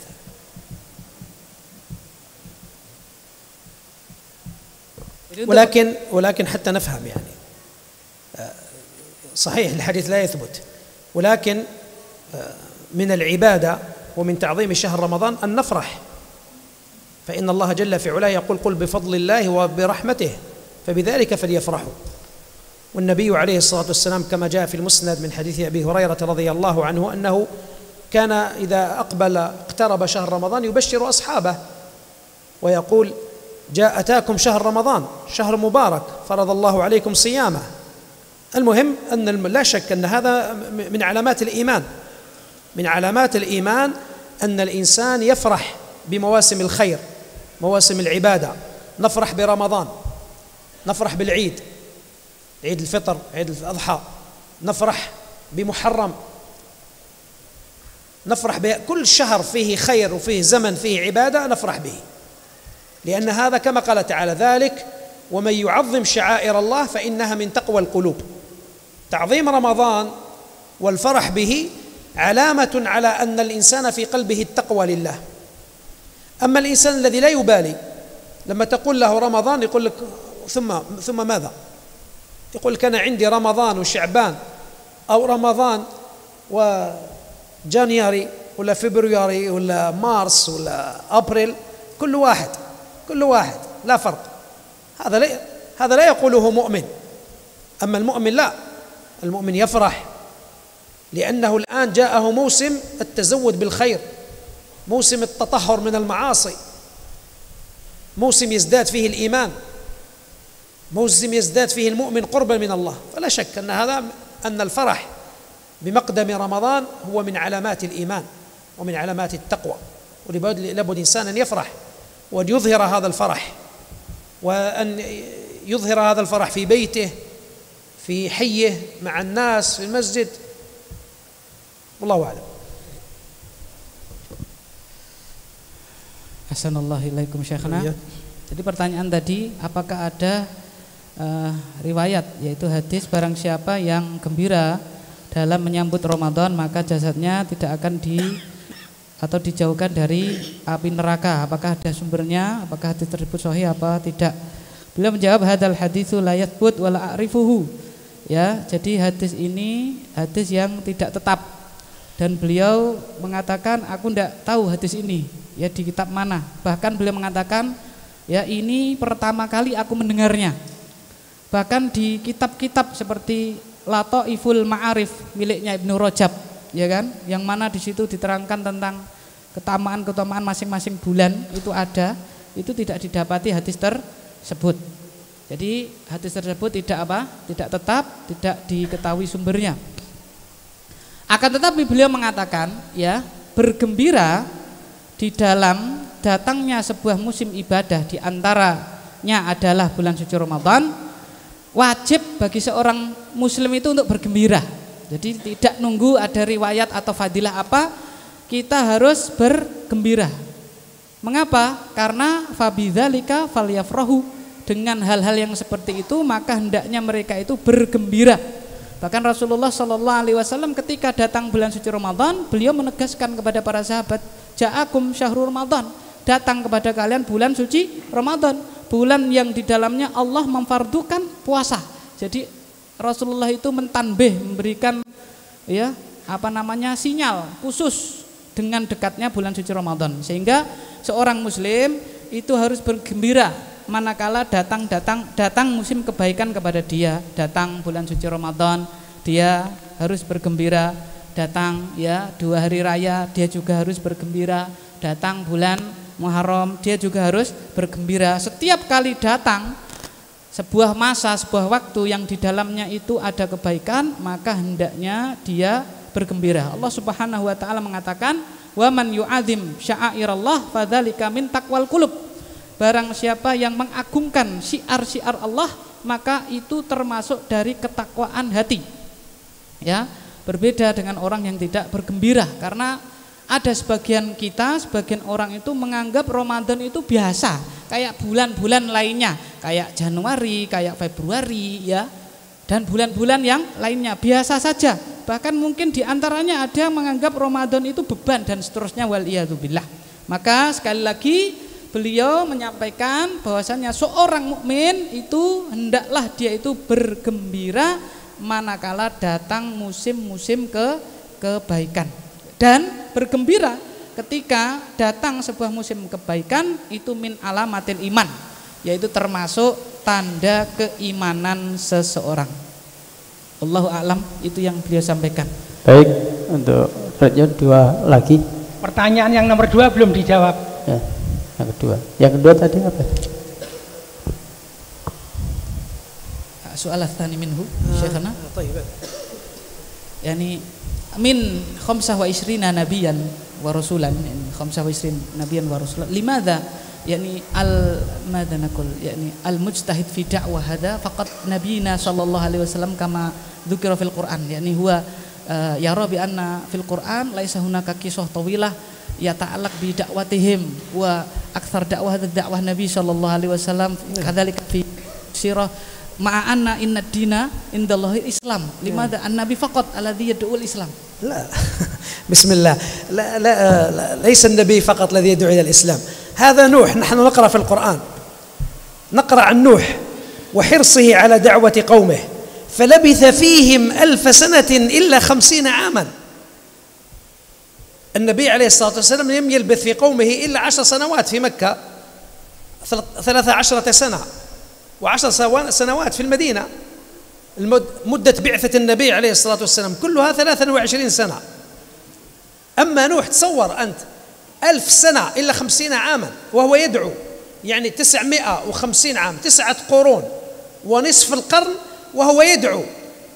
هذا من أعظم الحرص والنصيحة. ولذلك لابد إنسان يؤمن، يكون عندك يقين بأن الأنبياء عليهم الصلاة والسلام، الأنبياء والرسل جميعا، كانوا أحرص الناس على الخير للناس، وكانوا أنصح الناس للناس، لأنه لا يمكن أن يختار الله جل في علاه نبيا هو متكاسل في الدعوة، هذا حاشا وكلا، استغفر الله، لا يمكن. ولكن الله جل في علاه يذكر في كتابه من قصص الأنبياء ما يناسب. بعضهم ذكر لنا قصته بطولها، مثلا موسى. تعرفون بأن الله جل في علاه ذكر موسى وعيسى في القرآن أكثر من ذكر نبينا محمد عليه الصلاة والسلام. لماذا؟ لأن بني إسرائيل فيهم شبه من العرب والمسلمين عموما. لما كانت هذه الأمة فيها شبه من بني إسرائيل، الله جل في علاه أكثر لنا الحكاية عن بني إسرائيل وما وقع لهم، حتى نأخذ الفائدة ونعتبر ونتجنب القبائح والأشياء التي فعلوها وأوجبت لهم سخط الله جل في علاه. أما أن الإنسان يظن بأن الأنبياء قصروا أو أنهم لم يكن عندهم هذا لا، هذا خطأ. بل لابد أن يكون عندك يقين بأن الأنبياء بذلوا كل ما يستطيعون. بعض الأنبياء قتلوا، زكريا قتل، يحيى قتل، عيسى عليه الصلاة والسلام حاولوا قتله ولكن الله رفعه. هل هناك شيء أعظم من أنك تقدم نفسك في سبيل الله؟ ولذلك لابد الإنسان اعتقد اعتقادا يقينيا أن الأنبياء هم أعلم الناس بالله وأصدق الناس في تبليغ الرسالة وأعظمهم بيانهم أعظم البيان، كانوا يبينون بيانا واضحا، وكانوا أنصح الناس ليس في عندهم غش، بل لا يتركون وسيلة أو مناسبة لدعوة الناس إلا وبذلوها، لأنهم سيسألون يوم القيامة عن هذا، والله أعلم.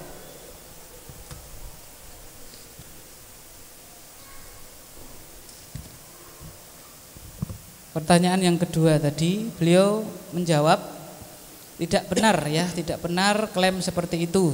Kalau mau silakan baca tentang kisahnya Nabi Nuh ya, beliau berdakwah kepada kaumnya itu 1000 tahun kurang 50. Berarti berapa? 950 tahun. Sedangkan Nabi kita Muhammad Shallallahu Alaihi Wasallam itu berdakwah di Mekah 13 tahun, di Madinah berapa? 10 tahun, 23 tahun. Nabi Nuh berdakwahnya berapa? 950 tahun. Sehingga ini salah satu bukti yang menunjukkan bahwasanya para nabi selain Nabi Muhammad Shallallahu Alaihi Wasallam, mereka juga sangat antusias, sangat semangat di dalam berdakwah. Ya, oleh karena itu para nabi, para rasul adalah orang yang paling menasihati manusia, menasihati umat, ya. Dikarenakan tidak mungkin, ini analoginya, tidak mungkin Allah Subhanahu wa taala memilih nabi yang mana nabi itu males-malesan di dalam apa? Berdakwah. Ini sesuatu yang mustahil. Masa Allah salah apa? Salah pilih, tidak mungkin, ya. Allah itu memilih seorang nabi menjadi nabi kok dia malas-malesan tidak mau berdakwah. Kemudian akan tetapi Allah Subhanahu wa taala menyebutkan mereka di dalam ya riwayat-riwayat dan di dalam Al-Qur'an itu sesuai dengan yang munasib, sesuai kebutuhan. Contoh misalnya di dalam Al-Qur'an Allah Subhanahu wa taala menyebutkan kisah Bani Israil itu yang paling panjang. Kisah Bani Israil yaitu Nabi Musa alaihi salam itu kisahnya yang paling panjang hikayatnya, dikarenakan mereka itu adalah orang yang paling mirip dengan bangsa Arab kelakuan mereka dan paling mirip dengan kaum muslimin secara apa? Umum, sehingga ada hadis bahwasanya kalian akan mengikuti apa? Orang-orang sebelum kalian yaitu ahli kitab. Oleh karena itu ya klaim ataupun prasangka bahwasanya mereka itu qassaru ya fi dakwah, mereka itu ya kurang di dalam apa? Berdakwah, kurang di dalam menyampaikan ya apa yang datang dari Allah Subhanahu wa taala adalah klaim yang tidak benar. Maka kita itu harus yakin seyakin-yakinnya bahwasanya mereka itu telah bersungguh-sungguh dengan maksimal menyampaikan risalahnya Allah Subhanahu wa taala, menyampaikan apa? Islam. Lihat Nabi Zakaria. Ya, Nabi Zakaria itu sampai dibunuh.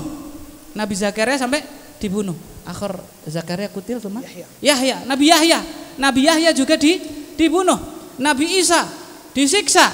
Ya, disiksa sampai beliau itu diangkat oleh Allah Subhanahu wa taala. Ini sudah cukup menjadikan bukti bahwasanya mereka itu sangat bersungguh-sungguh di dalam berdakwah. Adapun mungkin disebutkan sedikit karena memang fokusnya kita kepada baginda Nabi Muhammad sallallahu alaihi wasallam. Oleh karena itu sekali lagi beliau menekankan bahwasanya para nabi, para rasul itu adalah orang yang paling tahu kepada Allah Subhanahu wa taala, a'lamun nas billah, ya, manusia yang paling kenal dengan Allah Subhanahu wa taala, orang yang paling besar jasanya di dalam menerangkan syariat kepada manusia, dan mereka adalah orang yang paling menasihati manusia. Tidak mungkin mereka meninggalkan satu jalan pun yang mana itu diamanahkan untuk disampaikan kepada umatnya kok mereka tidak menyampaikan. Wallahu a'lam bishawab. Ngaten Pak nggih. Satu lagi barangkali yang secara langsung. Mohon mic-nya tadi. Depan.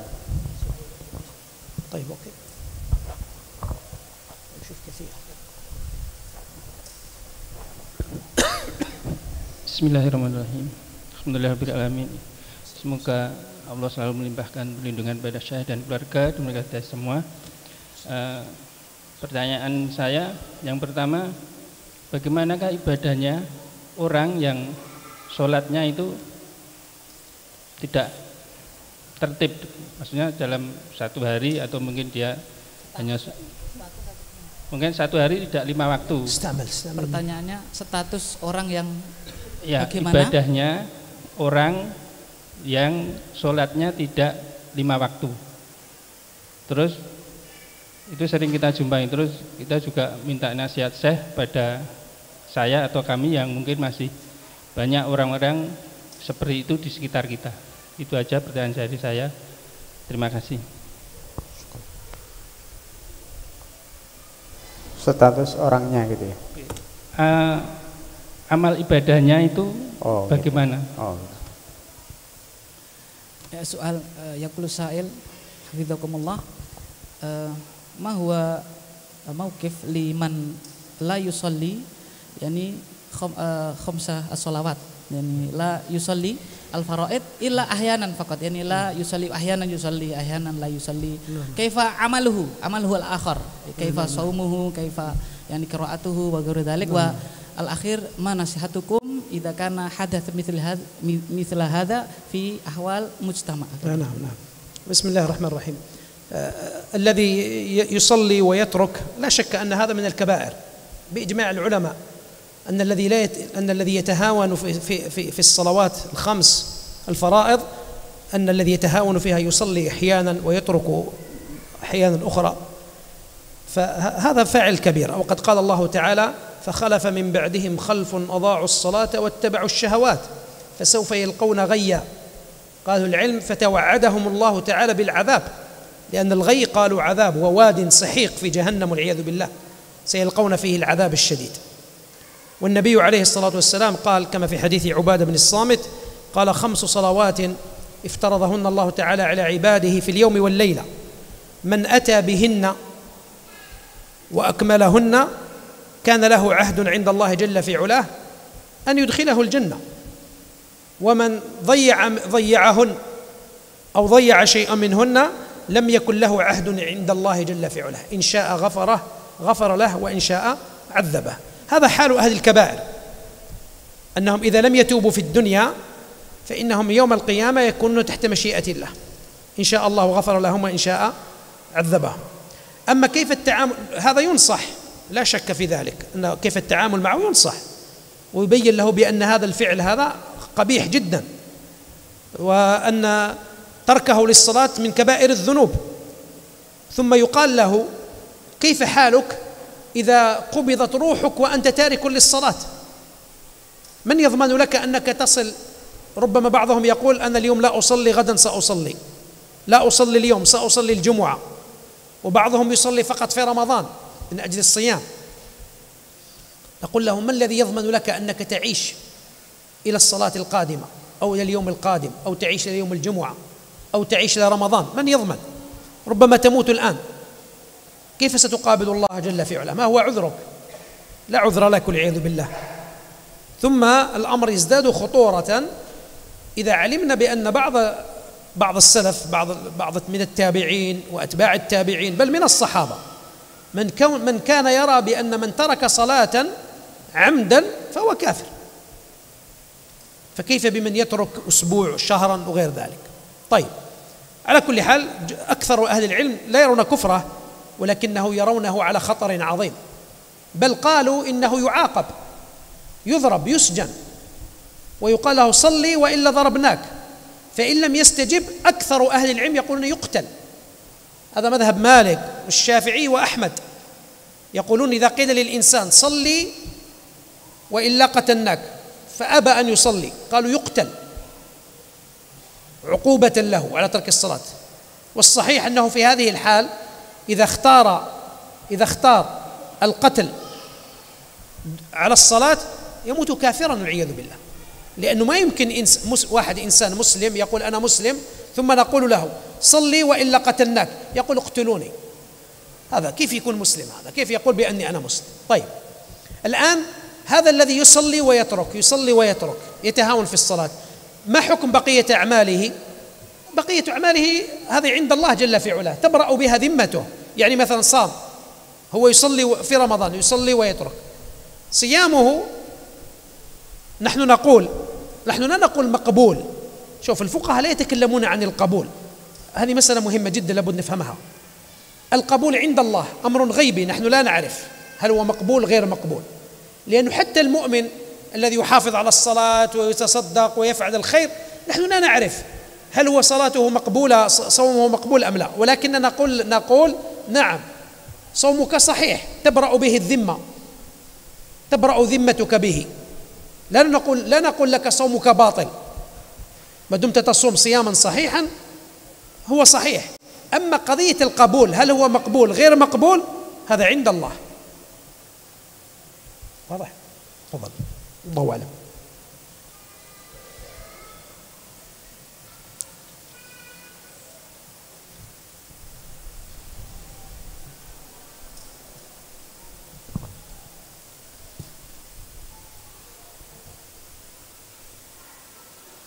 Pertanyaan tadi bagaimana status orang, status amalan ya, status amalan orang yang kadang-kadang sholat, kadang-kadang apa? Tidak sholat. Beliau hafizahullah ta'ala mengatakan bahwa orang yang melakukan seperti ini, kadang-kadang dia sholat, kadang-kadang dia tinggalkan sholat, berarti dia telah mengerjakan ya dosa besar. Ya, dia mengerjakan apa? Dosa besar. Di dalam Al-Qur'an dikatakan fa khalafa min ba'dihim khalfun adha'us shalah. Maka datang ya kelompok-kelompok orang setelah mereka yang mereka itu meninggalkan sholat. Di akhir ayat sayal qauna ghaya, mereka akan mendapati, akan bertemu dengan azab yang pedih. Oleh karena itu orang-orang yang seperti ini ya statusnya adalah melakukan dosa yang besar.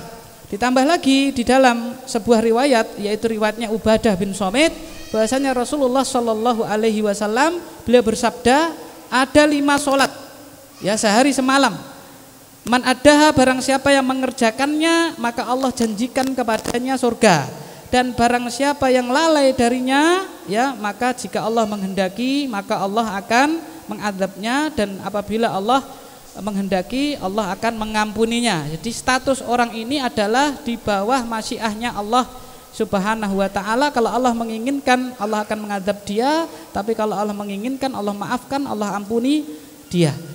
Kemudian kewajiban kita ketika ya sekitar kita mengerjakan seperti itu, maka tidak lain tidak bukan kewajiban kita adalah memberikan nasihat ya, memberikan nasihat kepada orang-orang yang seperti ini, karena itu adalah kewajiban kita. Kita bisa katakan kepada dia, bagaimana nanti kamu kalau ruhmu itu sudah dicabut oleh Allah Subhanahu wa ta'ala, kamu mengerjakan yang seperti ini, bagaimana pertanggungjawabanmu? Ya, bagaimana kamu nanti kalau bertemu dengan Allah, kamu masih melakukan seperti ini, kadang sholat kadang tidak, kamu tidak akan diberi udzur oleh Allah Subhanahu wa ta'ala. Bahkan sebagian para tabi'in rahimahumullah itu berpendapat bahwasannya barang siapa yang meninggalkan sholat dengan sengaja, meninggalkan satu sholat dengan sengaja, maka dia dihukumi dengan kufur. Akan tetapi mayoritas ahli ilm mereka tidak ya memberikan status kekufuran kepada orang tersebut. Kemudian beliau menyampaikan pula, kemudian tidak juga orang yang melakukan seperti ini terus dibiarkan, tidak. Bahkan di dalam syariat kita orang yang meninggalkan sholat itu dia yudrob, dia dipukul, ya dia dicambuk. Bahkan sebagian mereka mengatakan orang yang seperti ini maka dia diberi pilihan, ya. Kamu kerjakan sholat atau nanti kami bunuh, dan ini yang mengerjakannya tentunya waliul amri, ya para pemimpin, bukan kita. Diberi pilihan, kamu kerjakan sholat, kalau tidak kamu nanti akan dibunuh. Bila dia tetap ngotot tidak mau mengerjakan sholat, maka para pemimpin waliul amri membunuh dia. Ya, dia dihukum mati karena meninggalkan sholat. Karena yang dia kerjakan, ya ketika disuruh milih sholat, kemudian disuruh milih sholat atau dibunuh, kok dia milih untuk dibunuh, ini menunjukkan bahwasanya dia itu memilih kekufuran. Waliyadzubillah. Oleh karena itu ma'asyiral mukminin azanillahu wa iyyakum jami'an, kemudian beliau menyampaikan pandangan beliau pula bagaimana status hukum amal-amal yang lainnya, ya kan? Masuk kepada pertanyaan tadi, ya puasa dia, sedekah dia, bagaimana orang yang seperti ini kadang-kadang sholat, kadang-kadang tidak sholat. Beliau mengatakan, ya kita tidak boleh mengatakan amalnya diterima atau tidak, karena diterima atau tidaknya itu adalah urusan siapa? Allah Subhanahu wa ta'ala. Kita hanya berhak mengatakan, ya nakul amaluhu sahih.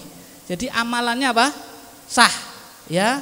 Tanggungan sudah lepas dari Anda, puasa Anda sahih, puasa Anda sah, sehingga tanggungan puasa sudah lepas dari Anda, ya. Sedekah Anda sah. Adapun diterima tidaknya amal, maka itu adalah urusan Allah Subhanahu wa ta'ala. Tidak boleh kita katakan amalannya tidak diterima, amalannya diterima, dan seterusnya. Kita hanya boleh mengatakan amalnya sah apa tidak sah. Manakala terpenuhi rukun dan syaratnya berarti amalannya sah, kalau tidak berarti ya tidak sah. Wallahu a'lam. Ngerti ya? ما أدري. كثير لكن الوقت ضيق جدا. أبو سليمان قد حضر. أنا ما أدري إذا كان الأخير. طيب خلاص. الأخير. Ini saya tawar nih ya, soal terakhir Pak G. Ya. أنا أشفق عليكم. الجو على كل حال الجو جزاكم الله خير، بارك الله فيكم. أنا أشفق عليكم والأسئلة كثير، وثم حتى ما نأخذ وقت الشيخ كذلك، فلعلنا نكتفي بسؤال واحد أو سؤالين، ثم لعلنا إن شاء الله في وقت آخر إن شاء الله نجيب عنها بإذن الله جل في علاه. أحسن الله إليكم. سؤال الأخير شيخ. تفضل. أين أفضل عندما السفر، يعني سفر الشخص، هل هو يصوم أو يفطر؟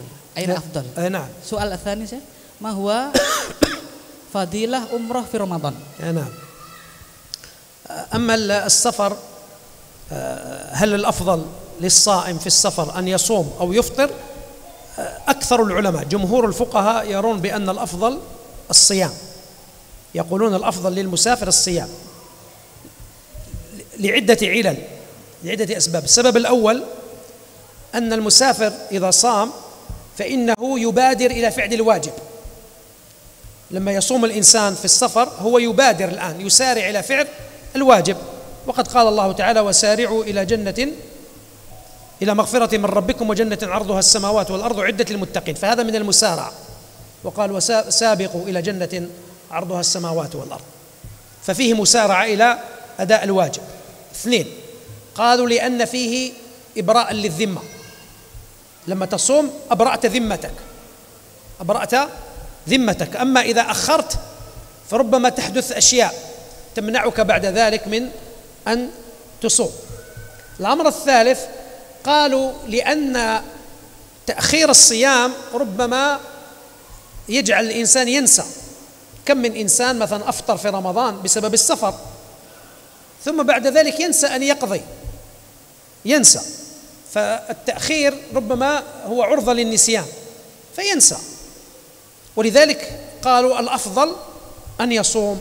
وأكدوا هذا، قالوا لأنه كذلك فعل النبي عليه الصلاة والسلام، فإن النبي عليه الصلاة والسلام ثبت عنه أنه كان يصوم في أسفاره، ثبت عنه كذلك أنه ما أفطر مثلا كما في فتح مكة، ولكن كان الغالب من أحواله عليه الصلاة والسلام أنه كان يصوم. على كل حال أكثر العلماء يقولون المسافر الأفضل له أن يصوم، فإن أفطر لا حرج، ولكن يقضي. قال تعالى: فمن كان منكم مريضا أو على سفر فعدة من أيام أخر، والله أعلم. أما فضل تترجم أول فضل العمرة، نعم، النبي عليه الصلاة والسلام قال لإحدى الصحابيات، هذه الصحابية فاتها الحج مع النبي عليه الصلاة والسلام، لما حج النبي عليه الصلاة والسلام لم تحج معه، وتعرفون بأن النبي عليه الصلاة والسلام في المدينة حج مرة واحدة التي سميت حجة الوداع. هذه امرأة جاءت إلى النبي عليه الصلاة والسلام قالت له: يا رسول الله، أنا لم أستطع أن أحج معك. فقال لها: اعتمري في رمضان، فإن عمرة في رمضان تعدل حجة معي، يعني أجر العمرة في رمضان كحجة مع النبي صلى الله عليه وآله وسلم، وهذا فضل عظيم جدا.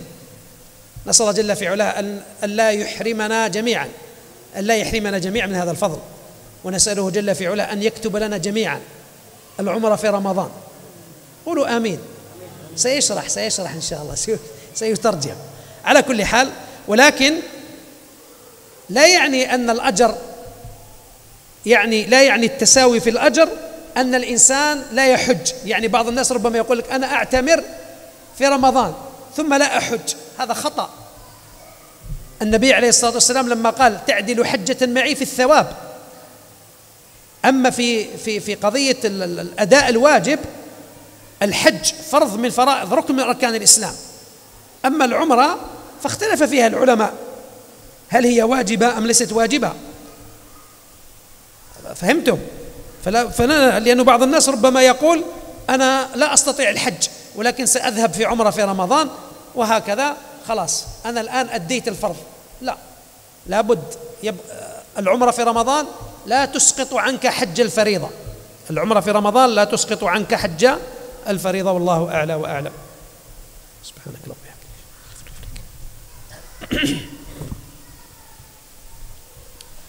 Pertanyaannya yang pertama, mana yang lebih afdol? Yaitu ketika safar itu kita tetap berpuasa atau kita pilih berbuka tidak puasa. Beliau hafizahullah ta'ala menjawab bahasanya yang lebih afdol menurut beliau adalah tetap berpuasa. Dan ini adalah pendapat jumhur para ulama. Yang demikian itu dikarenakan beberapa alasan. Jadi ketika kita safar itu menurut jumhur ulama yang lebih afdal adalah tetap berpuasa. Alasan yang pertama adalah orang yang musafir ya, orang yang apa? Bersafar, ketika dia itu melakukan puasa berarti dia lebih bersegera untuk mengerjakan kewajiban. Ya karena kalau tidak berpuasa berarti kan kewajibannya nanti harus ditunda setelah keluar dari bulan suci Ramadan. Padahal Allah Subhanahu wa taala berfirman wasari'u ila maghfiratin mir rabbikum wa jannatin arduhas samawati wal ard uiddat lil muttaqin.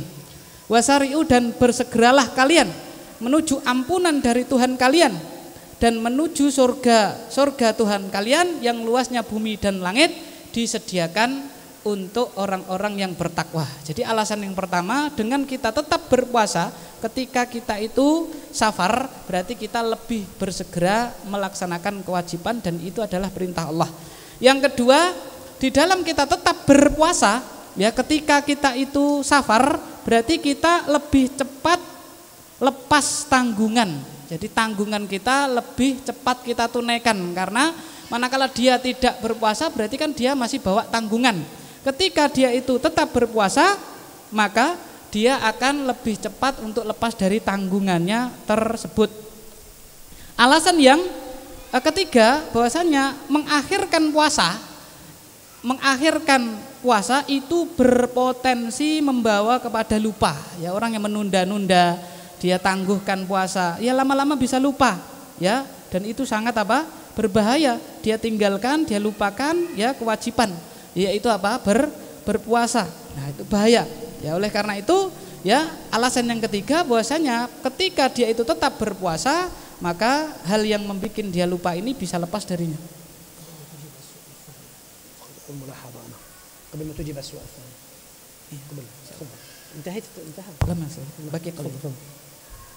Akan tetapi beliau juga mengatakan misalnya kalau dia pilih untuk tetap berpuasa tetap untuk berbuka maka ini tidak mengapa. Akan tetapi kalau dia pilih untuk tetap berbuka, ingat dia harus mengganti pada hari yang lainnya karena ini tetap menjadi tanggungan dia, ini hutang. Jadi kalau dia pilih tidak berpuasa dan ini boleh, dia tidak berdosa sekalipun menurut beliau yang lebih afdal adalah tetap berpuasa, ingat dia harus mengganti pada hari yang lain, fa'iddatun min ayamin ukhar, dia ganti pada hari yang lain.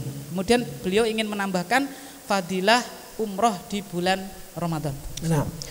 فقط أنبه أنه هذا الخلاف هذا بين الفقهاء أيهم أفضل الصوم والفطر للمسافر إذا كان يستوي عنده الصيام والفطر.